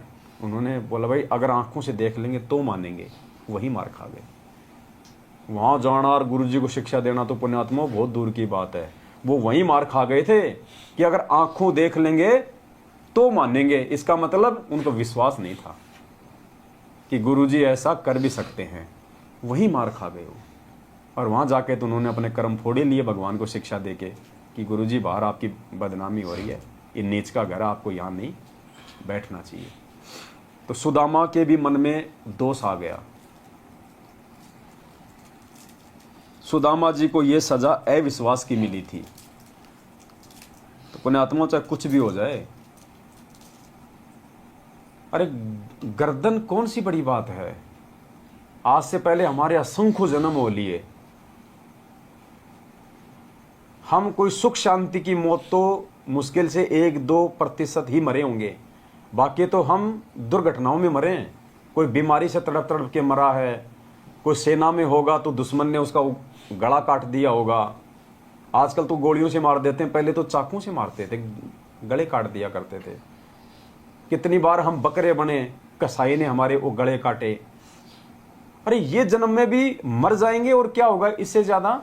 मालिक कहते हैं सिर साटे की भक्ति है और कछु नहीं बात, सिर के साटे पाइए अवगत अलखनाथ। और शीश तुम्हारा जाएगा तू कर सतगुरु को दान, मेरा मेरी छोड़ दे यो ही गई मैदान। और गुरुजी कहते हैं करोड़ों शीश तूने दे दिए यम राजा की फेट। फेट यानी वो तो झटके से लेता है, कहीं कोई सैनिक बना के मार देगा लड़ाई में, कहीं कोई बकरा बना के आपका उड़ा देगा गर्दन। फेंट यानी झटके से। तो गुरुजी कहते हैं कि करोड़ों शीश तूने दे दिए यम राजा की फेंट, एक शीश दे के देख ले सतगुरु अपने की भेंट। भेंट यानी प्यार से। ये वर्तमान शीश गुरुजी कह रहे हैं तू अपने गुरुजी के चरणों में रख दे। जो गुरुजी कहे उनके प्रत्येक वचन की पालना करो, प्रत्येक मर्यादा निभाओ, वो होता है शीश देना। गुरुजी ये नहीं करेगी तू अपने यहां से मेरे को दे दे काट के। शीश देने का मतलब है समर्पित हो जाना गुरुजी के प्रति। उनके वचन को तोड़वाने के लिए अगर ब्रह्मा विष्णु महेश भी आ जाए तो भी सामने हट जाओ कि बेटा साइड में हो ले, तेरी नहीं चलेगी, ये पिछली पीढ़ी है। और यहाँ हमारे जैसे 2 कोड़ी के हमारे भाई बहन हमारे को 6 महीने में कांग्रेस को वोट डलवा देते हैं, 6 महीने में बीजेपी को डलवा देते हैं, रक्तदान करवा देते हैं, देह दान करवा देते हैं, गुंडों की सीबीआई जांच करवा देते हैं। मिनट मिनट में हमारी मर्यादा तोड़वा रहे हैं। कहाँ हमारे अंदर दृढ़ता है, कहाँ ज्ञान है। तो परमात्मा कहते हैं ये सजा सुदामा जी को अविश्वास की मिली, नंगा करके छोड़ दिया, नंगा करके। भगवान ने जो कपड़े पहना के भेजे थे वापस उतरवा लिए भगवान ने। शाम को सूर्य अस्त के बाद अपनी झोपड़ी से थोड़ी दूरी पर अंधेरे में एक पेड़ के नीचे खड़ा होकर देखने लगा कि झोपड़ी किसी ने उखाड़ के फेंक रखी है। उसको नहीं पता था कि भगवान ने यहाँ पे महल खड़ा कर दिया। उसने देखा कि भाई हो सकता है किसी जमींदार ने या किसी व्यक्ति ने तो मेरी झोपड़ी भी उखाड़ के फेंक दी, उसने अपना तो यहाँ पे महल बना के खड़ा कर दिया, और दुखी हो गया। उसके स्थान पर आलीशान महल 2 मंजिल बना है। सुदामा जी दुखी हुए कि किसी ने झोपड़ी भी उखाड़ दी और कब्जा करके अपना मकान बना लिया। बच्चे तथा पत्नी पता नहीं कहाँ भूख के मारे डूबकर मर गए होंगे। अब जीवित रहकर भी क्या करना है, मैं भी दरिया में समाधि लेकर जीवन अंत करता हूँ। यदि परिवार जीवित भी होगा तो भूख के मारे तड़फ रहा होगा, मेरे से देखा नहीं जाएगा। वहां से ये सोच के चलने लगा था। उसकी पत्नी महल पर खड़ी होकर अपने पति के आने की बाट देख रही थी। ये विचार कर रही थी कि ब्राह्मण जी अपनी झोपड़ी को ना पाकर कुछ बुरी ना सोच लें, इसलिए द्वारिका के रास्ते पर टकटकी लगाए खड़ी थी। उसने उसी समय एक व्यक्ति अंधेरे में खड़ा महसूस हुआ। मिश्राणी शीघ्रता से दीपक लेकर उस ओर चली। सुदामा जी पेड़ की ओट में होकर देखने लगा कि यह स्त्री कौन है। पेड़ की ओट में इसलिए हो गया क्योंकि वो नंगा था, शर्म के मारे पेड़ की ओट में हो गया कि ये औरत कौन है। क्यों, उसने तो अच्छे खासे कपड़े पहन रखे थे, जेवर पहन रखे थे। उसने सोचा मेरी औरत तो हो ही नहीं सकती। मिश्राणी जी शीघ्रता से दीपक लेकर उस ओर चली। सुदामा जी पेड़ की ओट में होकर देखने लगा कि ये स्त्री कौन है, दीपक लेकर कहाँ जाएगी। दीपक की रोशनी में सुदामा ने अपनी पत्नी को पहचान लिया, परंतु महल से आई है, ये क्या माजरा है। सुदामा जी ने कहा कि दीपक बुझाओ, मैं नंगा हूँ। रास्ते में भीलों ने मेरे वस्त्र छीन लिए जो श्री कृष्ण जी ने नए बहुत कीमती बनवाए थे। पंडितानी ने दीपक बुझा दिया। सुदामा ने पूछा कि ये महल किसने बना दिया, अपनी झोपड़ी किसने उखाड़ दी, आप किसके महल से आई हो, नौकरानी का कार्य करने लगी हो क्या। पंडितानी ने कहा कि हे स्वामी, ये महल आपके मित्र श्री कृष्ण जी ने बनवाया है। आपके जाने के चौथे दिन सैकड़ों कारीगर आए, साथ में बैलों पर पत्थर, ईंट, चूना तथा अन्न धन लाद कर लाए। 6 दिन में संपूर्ण करके चले गए। आओ, यह आपका महल है। पुण्यात्माओं, क्या कह रही है पंडितानी कि आपके जाने के बाद में सैकड़ों की संख्या में कारीगर आए और ये मकान बना के चले गए। आपके मित्र श्री कृष्ण जी ने बनवाया है। 650 साल पहले गुरुजी ने क्या बताया, भगवान ने 18 लाख लोगों को भंडारा करवाया। पुण्यात्माओं, उस समय भगवान पे विश्वास करने वाला सुदामा जैसा कोई उनका भगत नहीं था 64 लाख में। इसलिए भगवान को खुद ही भगत की भूमिका करनी पड़ी और आज हमारे को विश्वास दिलाने के लिए ये उदाहरण पेश करना पड़ा कि अगर तुम भगवान पे विश्वास करोगे इस प्रकार से तो परमात्मा तुम्हारे लिए क्या नहीं कर देगा।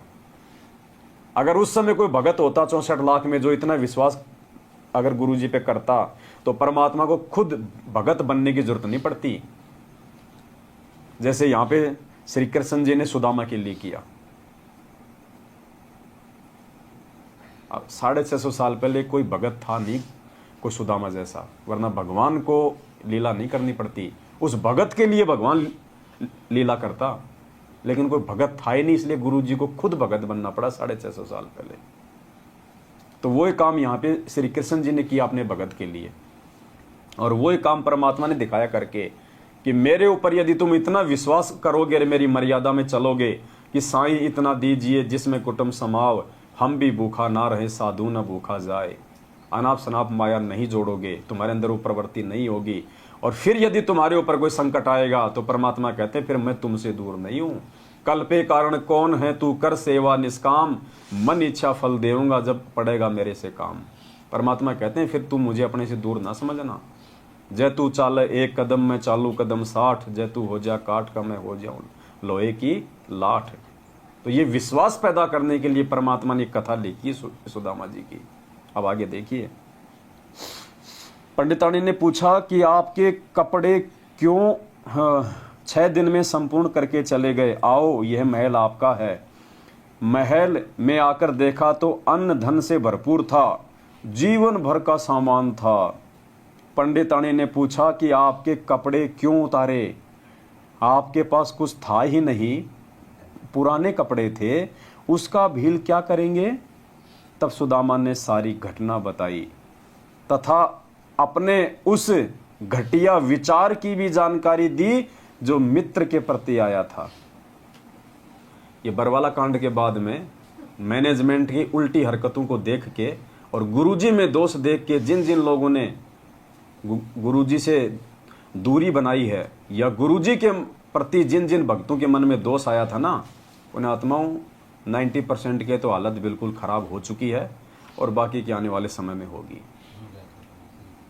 मर गए लोग अकाल मौत, जिन्होंने गुरुजी में दोष देख के भक्ति को त्याग दिया कि गुरुजी को क्या जरूरत थी स्विमिंग पूल बनाने की।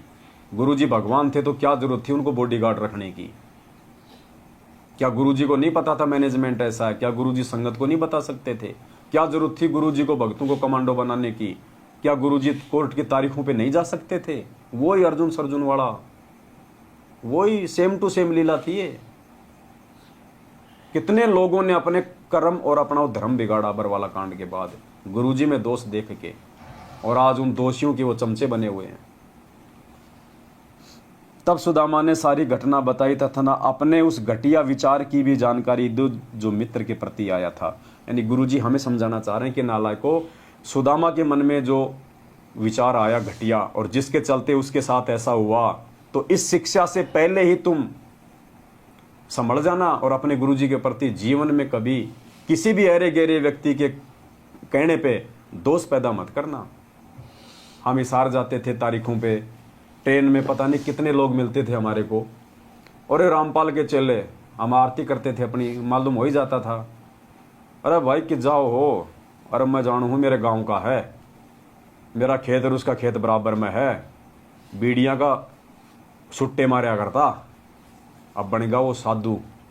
कोई कहता अरे मैं और वो दोनों एक ही बैच में काम करते थे, मैं भी उसी डिपार्टमेंट में था, मन अच्छे से पता उसके बारे में,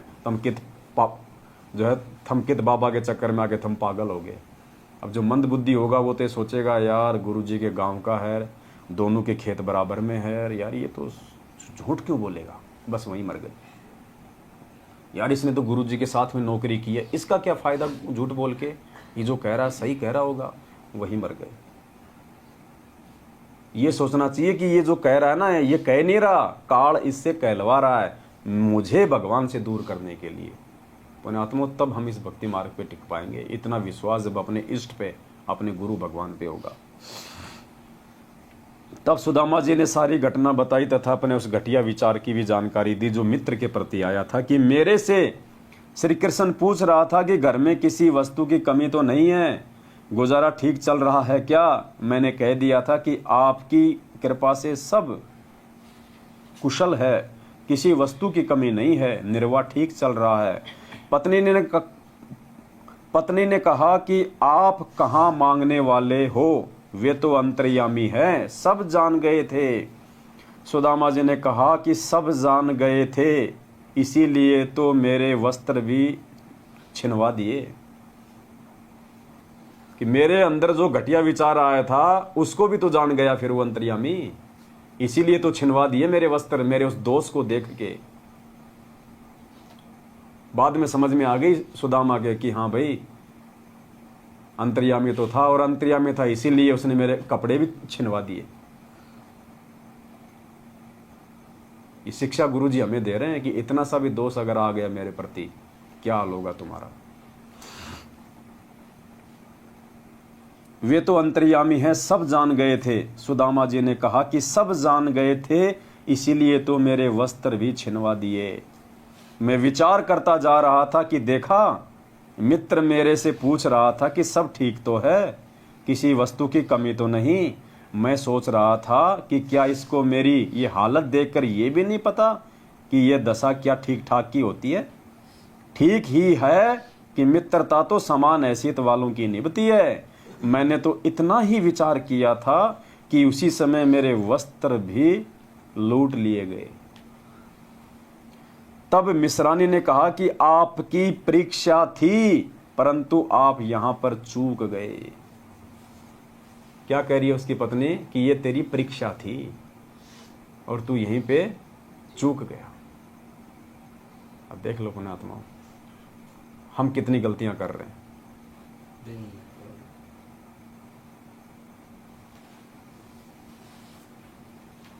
उसी का झटका आपको दिया। अब देख तेरे मित्र का कमाल। बच्चों के वस्त्र राजाओं जैसे हैं। 4 सिपाही चारों कोणों पर रखवाली कर रहे हैं।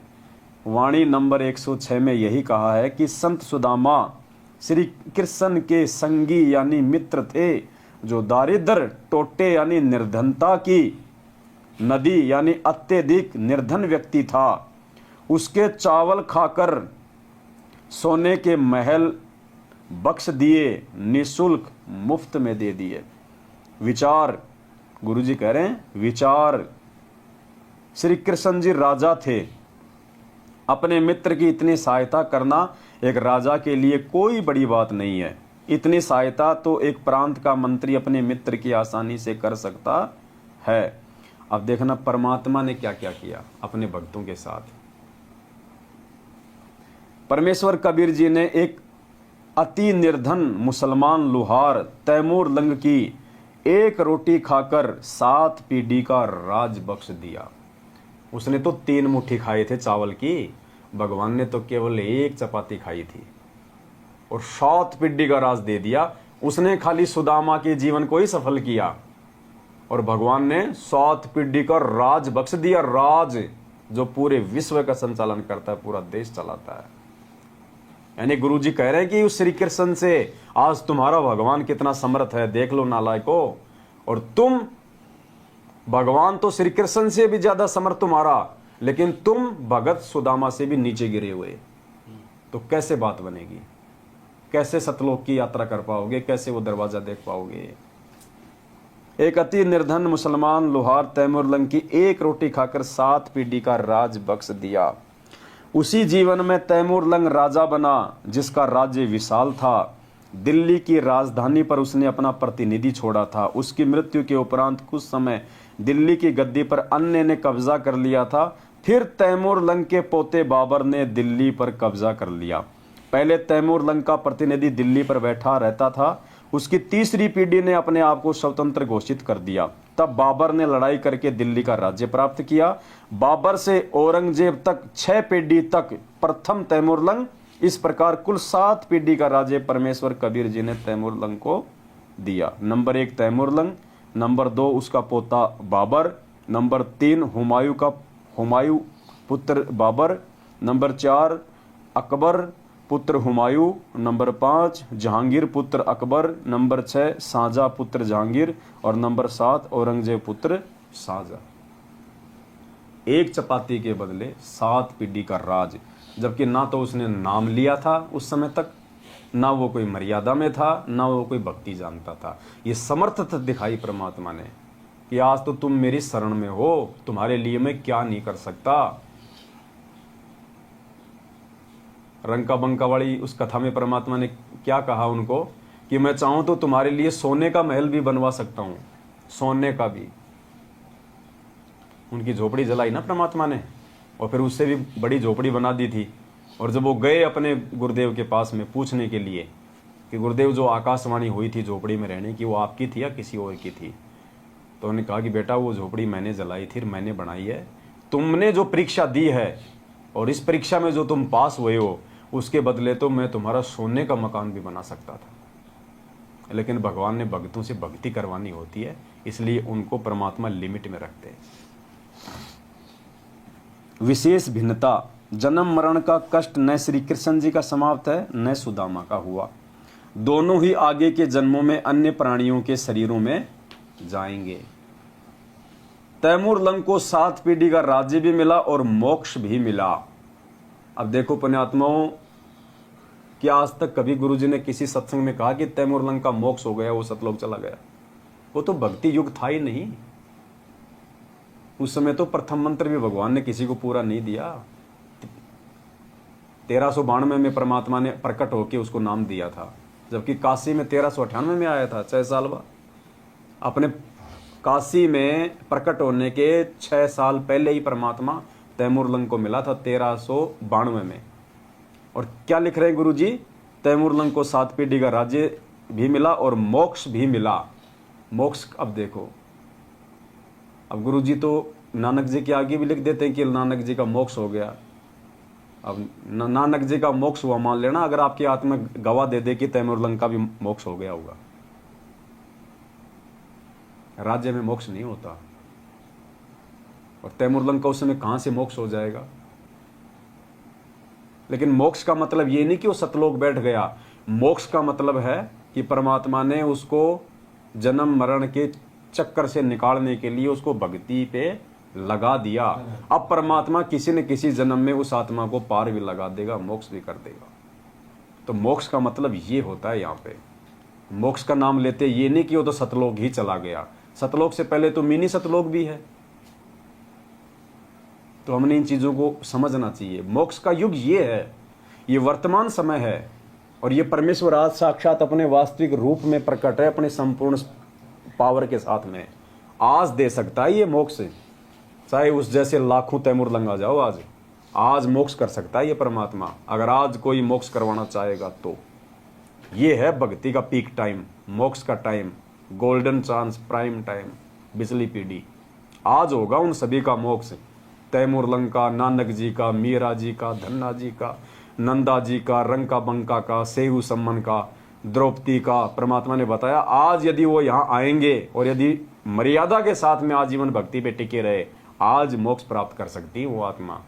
और पुण्य आत्मा, ये जितनी भी आत्मा हैं, ये सारी आत्मा हम ही हैं और कोई नहीं है।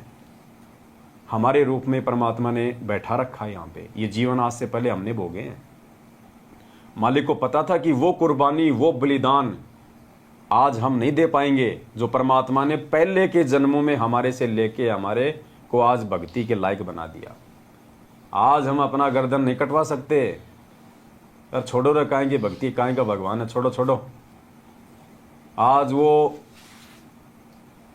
मंसूर वाला जो बलिदान हर भगत नहीं दे सकता, इसलिए परमात्मा ने हमसे वो बलिदान पहले ले लिए, और उन्हीं बलिदानों के प्रतिफल में परमात्मा ने आज हमारे को इस समय हमारे को मानव जन्म दे दिया। और सहज में परमात्मा पार कर देगा। ना कुछ ले रहा भगवान, ना कोई पहाड़ पे चढ़वा रहा भगवान, ना कोई गोवर्धन की फेरी लगवा रहा, ना कोई कावड़ मंगवा रहा हमारे से बद्रीनाथ से। इतनी सहज भक्ति, ये बैठ के मर्यादा में रह के ये माड़ा भी नहीं होती हमसे। सोचो पुण्यात्माओं, हम कैसे फिर अपना बेड़ा पार करवाएंगे? हमें तो कुर्बान हो जाना चाहिए परमात्मा पे। कुर्बान इस भक्ति और भगवान के लिए तो घर परिवार देश, अगर वो समय आ जाए कि छोड़ना पड़ जाए तो छोड़ देना। उन बच्चों को कल को मर गए तो कौन संभालेगा? जिन बच्चों के लिए हम आगे पीछे दौड़ रहे हैं, फिर कौन संभालेगा उनको? और हमारी आंखों के सामने छोटे छोटे बच्चों को छोड़ के लोग एक्सीडेंट में मर जाते, उन परिवारों को कौन संभाल रहा है भाई? इन चीजों से हमारे को विचार करना चाहिए। सबको चूगा पानी परमात्मा देता है। मालिक कहते हैं, पो पाटी पगड़ा भया और जागी जी आजून, सब काहू को देत है वो चौंत समाना चून। वो परमात्मा चीटी को कण और हाथी को मण देता है। हमारा पेट नहीं भरेगा क्या? हाथी कौन सा फैक्ट्री में काम करता है, गाड़ी चलाता है, और जितना हम एक महीने में नहीं खाते वो एक टाइम खाता है, उसका भी तो पेट भर रहा है भगवान।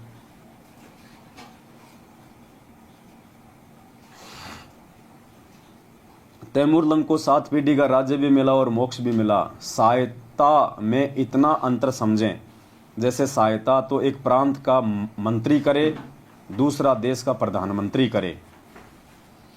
कबीर जी यानी सतपुरुष को प्रधानमंत्री जानो, और श्री कृष्ण विष्णु जी को प्रांत का एक मंत्री जानो। फिर भी बात भक्ति की चल रही है तो कबीर जी ने कहा है कि कबीर जो जाकी शरणा बसे ताको ताकी लाज, जल स्यो ही मछली चढ़े और बह जाते गजराज। पुण्यात्माओं, ये अनमोल समय परमपिता परमेश्वर ने जो पिछली पीढ़ी का बख्शा है आप और हमारे ऊपर, इस समय की महिमा का, इस समय की कीमत का कोई अंदाज़ा नहीं लगाया जा सकता। यानी हम अपने शब्दों में बयान नहीं कर सकते कि परमात्मा ने कितना बड़ा एक महायोग बैठाया है, कितना बड़ा। चारों युगों में ये एक कलयुग, और कलयुग में भी बिचली पीढ़ी, और बिचली पीढ़ी में भी उस समय हमारा जन्म जब भगवान साक्षात धरती पे प्रकट, और फिर 8.5 अरब की जनसंख्या में से मुश्किल से 1% भी आज उनकी शरण में नहीं है। 20 लाख लोग, यदि आप 8.5 अरब की जनसंख्या में से रेशियो निकालो, आपको आधा प्रतिशत भी नहीं दिखाई देंगे। उन आधा प्रतिशत में हमारा नंबर, और उस आधा प्रतिशत में भी छटनी कर करके हमारा नंबर परमात्मा सतसेवकों में ले आए, और सतसेवकों में भी परमात्मा उस पोजीशन पे बैठा दिए कि हम अपनी गर्दन कटवा सकते हैं लेकिन सात संगतियों से दूर नहीं हो सकते। ये दुर्लभ योग है। इसलिए परमात्मा कहते हैं गुरु पद सेव बिरला कोई, जहां पे कृपा साहिब की होई। की जय। बंदी छोड़ सतगुरु रामपाल जी भगवान। तो सारी बातों का परमात्मा हमें एक ही निष्कर्ष निकालते हैं अंत में कि भाई हमने इस परमेश्वर के श्री चरण कमलों से दूर नहीं होना। चाहे कुछ भी हो जाए, संकट आज से पहले भी हमारे जीवन में बहुत आए हैं। गुरु जी के आने के बाद तो इतने मोटे संकट नहीं आएंगे और ना आ सकते। इतने मोटे मोटे संकट तो हमने, जब हम नाम उपदेशी नहीं थे, हमने अपने जीवन में झेले भाई। तो फिर आगे भक्ति में लगने के बाद उन छोटे मोटे संकटों से क्या डरना, क्या घबराना, काहे की लोक लाज, काहे की शर्मा शर्मी। परमात्मा कहते हैं लोक लाज मर्याद जगत की, तिनके जू तोड़ बगावे, जब कोई राम भगत गति पावे। तब जाके यहां से मुक्ति मिलेगी। और छोटी छोटी बातों को लेके हम भगवान से दूर हो जाएंगे, गुरुजी में दोष देखना शुरू कर देंगे, और आपस में भगत भाई बहनों में दोष देखना शुरू कर देंगे, एक दूसरे की टांग खींचेंगे, निंदा चुगली करेंगे, उसके पास बैठेंगे उसकी बुराई करेंगे, उसके पास बैठेंगे उसकी बुराई करेंगे। पुण्यात्माओं, ये पार होने के लक्षण नहीं है, ये गधे कुत्ते और सुअर बनने के लक्षण है। भगवान ने अगर किसी भगत को कह दिया कि ये मेरा प्रिय भगत है, अब हम सभी परमात्मा के हम प्रिय भगत ही है।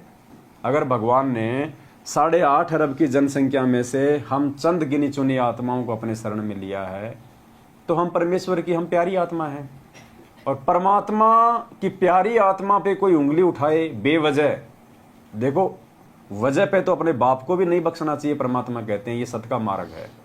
परमात्मा कहते हैं पक्षा पक्षी के कारण है सब जग रहा बुलान।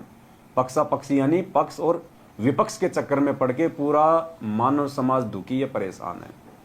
तो परमात्मा कहते हैं पक्षा पक्षी के कारण है सब जग रहा बुलान, और निष्पक्ष होके हरि भजय सोए संत सुजान। ज्ञानी भगत वो है जो पक्ष और विपक्ष से दूर हटके और निष्पक्ष भाव से बात करे। फिर परमात्मा कहते हैं कि सांचा शब्द कबीर का और प्रकट किया जग माही, और जैसे को तैसा कहे सो तो निंदा नाही। गलत को गलत कहना निंदा नहीं है। नकली संतों को 27 साल से हमारे भगवान बोलते आ रहे हैं, मालिक के दुश्मन, परमात्मा के बच्चों के दुश्मन, भगत समाज को नरक में डालने वाले काल के दूत। तो वो निंदा चुगली नहीं कर रहे, यथार्थता बता रहे हैं। परमात्मा हमें जगा रहे हैं। और 7 साल से सतलोक आश्रम मैनेजमेंट हरियाणा को, गुरु जी के परिवार को हम कह रहे हैं कि काल के दूत है, मर्यादा तुड़वा के भक्तों का सत्यानाश कर रहे हैं। गुरु जी के आदेशों की आड़ में भगत समाज को अपने धार्मिक धंधा बना के ये दुकानें खोल खोल के गांव गांव में लूट रहे हैं। तो हम उनकी निंदा नहीं कर रहे, हम यथार्थता बता रहे हैं, हम उनके प्रमाण दिखा रहे हैं, उनके जो कुकर्म है वो दिखा रहे हैं कि देखो 27 साल से भगवान ने जिन कुकर्मों को हमसे दूर करवाया, आज उन्हीं कुकर्मों में ये हमारे को धकेल रहे हैं। तो सच को सच कहना तो परमात्मा ने सिखाया है, वो निंदा चुगली में नहीं आता है। बाकी व्यर्थ में, देखा देखी में, या वैसे अपने स्वार्थ के वशीभूत होके यदि हम किसी भगत भाई बहन की व्यर्थ में निंदा चुगली करते हैं, तो पुण्यात्मा अगर उस भगत की आत्मा दुख पाएगी तो सीधी सी बात है उस परमात्मा की आत्मा दुख पाएगी। और जिसने परमात्मा की आत्मा दुखा दी, जिसने परमात्मा को जिसने दुखी कर दिया, तो परमात्मा कहते हैं जिन बातन से गुरु दुख पावे तिन बातों को दूर भगावे, अन्यथा वो परमात्मा वो सजा देगा। और सजा परमात्मा भी नहीं देगा, परमात्मा ने अपना एक विधान बना रखा है। लाइट जबरदस्ती किसी को नहीं मारती, लाइट तो फायदा देती है। आपकी मिक्सी चलाएगी, जूस बना के पियो, गेहूं पीसेगी, आटे की रोटी खाओ, आपका फ्रिज को ठंडा करेगी, बढ़िया बढ़िया दूध पियो, हैं, काजू शेक, बादाम शेक को ठंडा करके पियो। बिजली तो हमेशा लाभ देती है, लेकिन जबरदस्ती बिजली के हाथ लगाओगे नंगे तार के तो वो उठा के भी दूर पटकेगी। तो इसलिए परमात्मा कहते हैं कि राम किसी को मारे नहीं, मारे तो हत्यारा राम, अपने आप ही मर जाएंगे ये कर कर खोटे काम। तो पुण्यात्माओं, हमने सतगुरु की शरण में आने के बाद में उन खोटे कर्मों से दूर रहना है। परमात्मा ने कितना अच्छा भगत समाज तैयार कर दिया, हमें कितने भाई बहन दे दिए। आज हमारी सगी बहनों से प्यारी हमें अपने गुरु बहनें हैं। हमारे सगे भाई से ज़्यादा बढ़ के विश्वास और प्रेम आज हमारे गुरु भाइयों में है।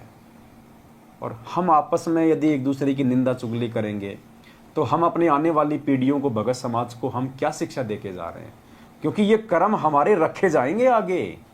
जैसे 650 साल पहले की सारी बातें अर्जुन सर्जुन की, मीरा की, धन्ना जी की, धर्मदास जी की, अर्जुन सर्जुन की, आज गुरु जी बता रहे हैं ना। काल भगवान तक के कुकर्मों को परमात्मा ने आंखों के सामने रख दिया। ब्रह्मा विष्णु महेश तक के कुकर्मों को परमात्मा ने आज उनकी जीवन हिस्ट्री में दिखा दिया। तो क्या हमारे छुप जाएंगे? और हमारे नहीं छुपेंगे और हम करेंगे तो हमारी क्या इज्जत रहेगी आने वाले समय में? हम तो खुद भक्ति मर्यादाओं से गिर के, उल्टे कर्म करके, भगवान को दुखी करके हम तो गधे कुत्ते सुअर बनेंगे सो बनेंगे। आने वाला भगत समाज भी हमारे को निंदा की दृष्टि से देखेगा, हमारे को हे दृष्टि से देखेगा, शेख तकी की तरह हमें देखेगा। तो पुण्यात्माओं, इन चीज़ों से बचो और साध संगतियों से जुड़ो, मैनेजमेंट से बाहर निकलो। ये नामदान संचालक, ये तुम्हारे कोऑर्डिनेटर, ये गुरु जी का परिवार, ये सब का सब काल का जाल है। समय रहते इनसे निकलो, साध संगति से जुड़ो।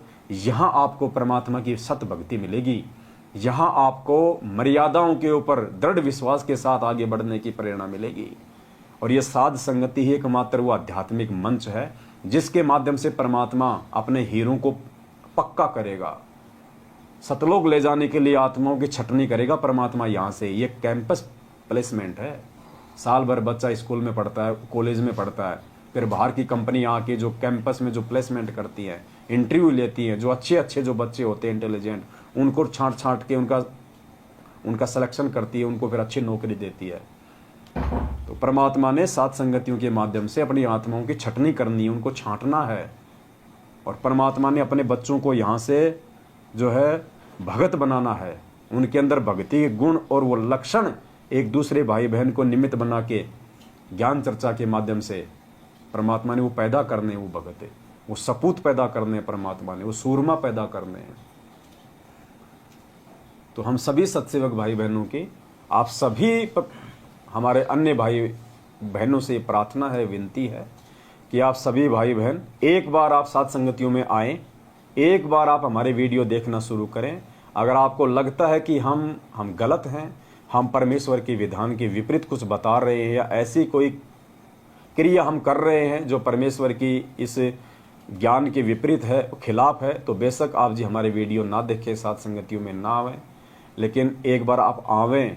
परमात्मा कहते हैं, कहे कबीर सोए जन मेरा, जो नीर खीर का करे निबेरा। आप जब तक नीर खीर का निबेरा नहीं करोगे, जब तक आप सच और झूठ को दोनों को नहीं देखोगे, नहीं पहचानोगे, आप कैसे निर्णय करोगे कि सच क्या है और झूठ क्या है? कोर्ट में एक जज होता है, उसको चाहे 2 साल तक, चाहे 50 तारीखें देनी पड़े, वो तब तक फैसला नहीं देता जब तक दोनों तरफ की बातों से संतुष्ट ना हो जाए कि दोषी कौन है और निर्दोष कौन है। तो तुम्हें तो हमारे वीडियो देखने से डराया जा रहा है कि साध संगत वालों के वीडियो देख लोगे, पवन के वीडियो देख लोगे, नाम खंड हो जाएगा। तुम्हें तो दूसरे पक्ष की जो किताब है उसको खोलने नहीं दिया जा रहा। तुम्हें तो केवल एक तरफा बातें ही तुम्हारे को जो है बताई जा रही है। और जब तक तुम दोनों तरफ की बातें नहीं देखोगे, नहीं सुनोगे, गुरुजी यदि हमें खाली कबीर सागर दिखाते, वेद दिखाते, गीता दिखाते और साथ में नकली संतों की हिस्ट्री ना बताते, उनके सत्संगों में गलतियां ना बताते, हम कैसे निर्णय करते कि कौन सही और कौन गलत है? तो क्या गुरुजी ने नकली संतों की पुस्तकें दिखा के हमारा नाम खंड कर दिया? क्या हमारा नाम खंड हो गया? ऐसे नाम खंड नहीं होता। हम भाई हम 21वीं हम सदी में जी रहे हैं। शिक्षा दी है भगवान ने, और फिर भी हम लोगों को वो मूर्खता वाले काम करवाए जा रहे हैं। हमारे को डराया जा रहा है, धमकाया जा रहा है, सच्चाई से दूर रखा जा रहा है। भाई परमात्मा जबरदस्ती नहीं करेगा, मालिक का एग्रीमेंट है काल भगवान के साथ में। आपने खुद ही आगे बढ़ना पड़ेगा, आपने खुद ही नीर कीर का निबेरा करना पड़ेगा।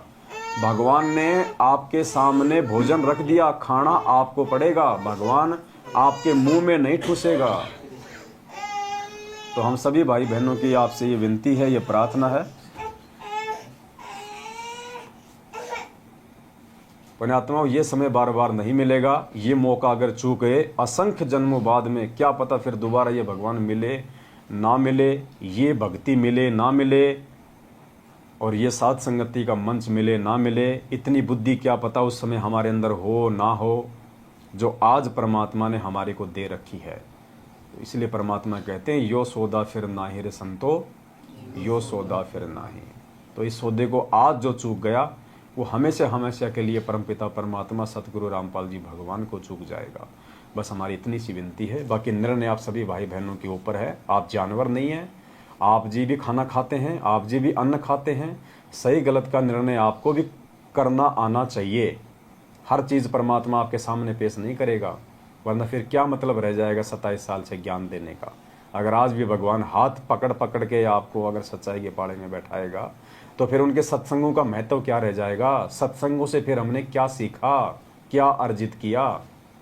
तो पुण्यात्मा विचार करो और आगे बढ़ो, धोखा मत खाओ। बहुत थोड़ा समय है।